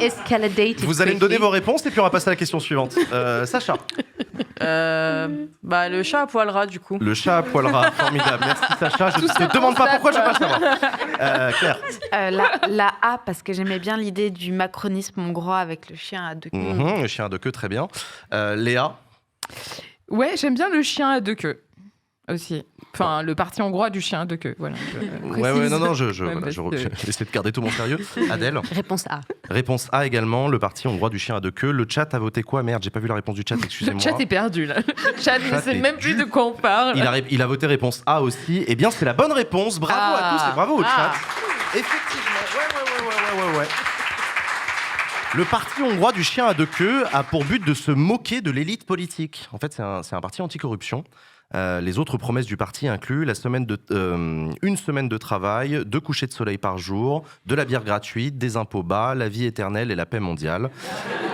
C'est pas du tout le macronisme, en fait. Parce que de la bière gratuite, c'est possible, la vie éternelle, donc du coup en Hongrie aussi, c'est ça le... Et bah oui, après les 2 couchers de soleil par jour, tu vois, voilà. Le parti a été fondé dans les années 2000 et il existe toujours aujourd'hui, donc ça fait partie de ces partis qui existent pour se moquer de l'élite politique et plutôt anticorruption. Ce qui en Hongrie n'est pas une mince affaire. 4e question de ce quiz à la con. Qu'a décidé Claude Pompidou, la femme de Georges, pour l'enterrement de son mari? Réponse A, elle a refusé que les ministres assistent à l'enterrement. Réponse B, elle a refusé qu'on dépose des fleurs, car Georges en avait horreur et préférait des dessins de fleurs plutôt que des fleurs. Elle a refusé la Marseillaise et préfère un air de Debussy, son compositeur préféré. Ou réponse D, elle a organisé un grand loup-garou, elle trouvait que le décor s'y prêtait. J'avoue. Georges Pompidou est mort. Oui, pardon pour ceux qui apprennent la nouvelle ce soir. Oui, Georges Pompidou. Si quelqu'un peut mettre à jour sa page wiki, prévenez Twitter, hein. Georges Pompidou est mort. Ah, ça va sortir ça. De quoi? Il va y avoir une dépêche AFP. Ah bah ouais, dépêche reprise Backstreet. Pompidou est mort. Ah oui. Pompidou est mort, du coup, présidentielle et élection de Giscard, t'imagines? Oh, non. Du coup, c'est Gérard Larcher qui va convier un grand jeu de loup-garou. Exactement. Du coup, Gérard Larcher prend l'intérim de quoi? De Georges Pompidou. Prend l'intérim. Super. Yes. Voilà, alors qu'est-ce qu'elle a décidé, la femme de Georges Pompidou, pour son enterrement, l'enterrement de Georges Pompidou? Elle a refusé que les ministres assistent, elle a refusé qu'on dépose des fleurs parce qu'il avait horreur de ça, elle a refusé la Marseillaise, elle a préféré Debussy. C'est classe de refuser la Marseillaise. Ah ouais, c'est moi j'en peux. Ouais, Georges Pompidou quand même. Ouais, mais c'est un peu de panache, tu vois, surtout pour mettre son compositeur préféré et tout. Moi j'aime bien. Ouais, en plus Debussy, c'est pas désagréable. Mais ce que je trouve troublant, c'est quand même que t'as précisé, elle refuse les fleurs parce que Georges en avait horreur, il préférait des dessins de fleurs. C'est quand même très très pointu. Bah, tu sais, c'était il aimait l'art, quoi. Oui, mais... C'était un esthète. Ceci dit, il n'aimait pas trop l'art figuratif. Donc les dessins de fleurs... Non, mais il était là genre... mais c'est vrai. Vincent, dépose tes tournesols sur la tombe de Georges, pas de problème. Mais pas des vrais tournesols. Non, je sais pas. Le chat a voté quoi? Il est encore en train de voter. Vos réponses? Moi, je dirais la A, parce que je comprendrais que en ce moment comme ça, il y a une envie de... Pas de ministre, pas de trop de politique, de trucs qui ont pris de la place pendant toute leur vie à eux deux. Donc réponse A, pas de ministre à l'enterrement de Georges Pompidou. Usul répond réponse C, je le vois dans le chat. On t'embrasse. Moi je vais suivre Usul du coup. Évidemment. J'avoue, ouais. Donc tu dis réponse C, pas de Marseillaise, Debussy? Moi, j'aurais fait ça parce que... Pas de Marseillaise, Debussy, réponse C pour Léa aussi. Je ne suis pas Claude Pompidou. Hein. Non, j'avais deuxième info fondamentale de la avant la réponse du Jules, quand même, je tiens à le préciser. Et De Gaulle est mort aussi. Oui, pour le chat. De Gaulle est mort ? Non. On apprend beaucoup. Voilà, juste pour le merde, quelqu'un a balancé ça dans le chat. Tu veux dire que le vieux monde est derrière nous ? Oh là là. Adèle, ta réponse ? Moi, je reste sur les fleurs. Toi, tu restes sur les fleurs, c'est beau. Le chat a voté quoi ? Réponse C, lui aussi. Le chat a suivi Jules. Ok, très bien. Jules a dit qu'il avait répondu au pif. Est-ce que tu crois que d'habitude, il répond pas au pif ? Ah non. Et bien, la bonne réponse, chers amis, c'était la réponse A. Ouais. Oh la vache. Et oui, c'était la réponse A. Ouais. Georges Pompidou est mort le 2 avril 1974. Sa femme refuse que les ministres assistent à son enterrement. Elle déclara « La politique m'a pris mon mari. Je ne veux pas partager mon deuil. » Oh. Attends, elle l'a obtenu ? Je trouve que ça a du panache. Et elle l'a obtenu Bah oui. Du coup, il y avait les fleurs. Alors je pense que tu sais, quand on parle Et la Marseillaise. Quand on parle d'enterrement pour un chef d'État, il y a la cérémonie officielle aux Invalides. Évidemment, là, tu peux pas empêcher qu'il y ait toute la garde nationale et évidemment les députés, et tout le Gotha parisien. Oui, en revanche, la partie peut-être un peu plus personnelle, machin. Là aussi, normalement, il y a les ministres, les proches politiques. Mais je trouve que la phrase a du panache. Tu l'imagines en deuil et qui dit « La politique m'a pris mon mari, il est hors de question que je partage mon deuil avec tous ces gens-là ». Enfin, je comprends bien l'idée. On apprend ça dans le documentaire de Pierre Hurel qui s'appelle Claude et Georges Pompidou. En même temps, elle a dû en profiter un peu de ces gens-là et de la politique et du fait d'avoir été. Moi, je suis pas dans les couples. La première dame. Il y en a qui s'appellent pas. Excuse-moi, Claude, mais va falloir revenir avec ton argument éclaté au sol. T'aimerais bien une première dame ? Elle aussi, elle est partie avec des bibelots. Non, mais vraiment, quoi. Bah, du coup, tu regarderas le documentaire Claude et Georges Pompidou de Pierre Hurel. Ça a l'air d'être un documentaire qui peut-être dit des choses. Voilà, j'en sais rien. Il était très joyeux ce quiz de la Saint-Valentin. T'es arrivé toute guillerette et tout. Cool. On arrive à la fin du quiz à la con. Chers amis, on va conclure cette émission. J'espère que ça vous a plu. C'était chouette ce soir, j'étais content de cette émission un peu particulière. Bon, en même temps, non, on a parlé des retraites, on a reçu une personnalité politique de premier plan. Non, c'était vachement bien comme émission. C'était génial. Ça t'a plu ? Non, vraiment ? Écoute, cool. vraiment, ouais, ça m'a bien plu. Le quiz à la con, bon, je comprends toujours pas la question sur le parti du chien à deux queues, mais bon, ça c'est par rapport à Saint-Valentin. Mais non, chouette, le public est fabuleux, hein, vous êtes magnifiques. Vous et êtes jamais assez, quoi. Vraiment. Bien sûr. Qu'est-ce que je voulais dire ? Je suis très content qu'on ait reçu Jean-Laurent Castelli pour parler de la France moche, un sujet un peu à côté de l'actualité politique, mais c'est aussi ça qu'on voulait faire sur Backseat. C'est de se donner la possibilité d'explorer des trucs qui sont liés à l'actu indirectement pour parler de ça. Donc c'était l'occasion de parler de cette France périphérique qui est un chouïa plus compliqué que ça, et je trouve qu'il en a très bien parlé. J'ai toujours pas compris la définition, mais bon, ça c'est... Je chercherai. Tu liras son bouquin. Exactement. Ça, c'est la beauté des sciences sociales, c'est que t'as pas une définition nette et figée. Mais là, toujours des débats politiques sur comment on définit les choses. Et c'est ça qui est très juste. Il y a eu Jules qui dit qu'elle démago, cette Léa, il a pas tort. Merci Jules. Le before de Backseat, on a eu une discussion du coup avec les ONG pour parler de la mobilisation suite au terrible tremblement de terre en Syrie, en Turquie. J'ai eu l'information pendant l'émission que Hélène, qui était avec nous depuis la Pologne, nous a fait savoir qu'elle avait reçu beaucoup de dons suite à son passage sur Backseat. Ah, génial. Trop bien. Vous êtes extraordinaire, c'est vraiment super cool. Du coup, c'est très déplacé de parler des dons pour Backseat dans la foulée de ça, donc je vais pas le faire. Merci à toutes et à tous d'avoir suivi cette émission. On vous retrouve sur vos réseaux sociaux respectifs. Sacha, on te retrouve dans le JDD. Claire, on te retrouve... Toujours à la bibliothèque. À la bibliothèque pour continuer ta thèse. Léa, on te retrouve avec Popol, ton podcast. Et demain, sur C'est encore nous, sur France Inter. Ah, tu seras sur Inter demain ? Ok, d'accord, c'est à quelle heure ? À 17h. À 17h, ok. Trop bien. On va bien se marrer. Adèle ? Moi, sur les réseaux sociaux et dans des caves humides. Et Tu fais du stand-up, je précise tout de suite. Pour ceux qui pensaient que tu étais amatrice de cigares, non. Bien sûr. Ouais. Non, la semaine prochaine, je participe à un plateau de comédie à l'Académie du Climat. Le 24 février. Paris, là. Ouais, venez, c'est assez cool. C'est très chouette comme endroit. Ah, mais en plus, je serais peut-être là parce que... Enfin, bref, oui. Bref, on verra. C'est la fin de cette émission. Demain, on se retrouve en direct pour suivre les dernières heures du débat sur la réforme des retraites. Je pense, je vais voir, je suis pas sûr de pouvoir streamer, on verra. Merci à toutes et à tous d'avoir suivi cette émission. C'est la fin de Backseat. Ciao tout le monde, bye bye. Au revoir.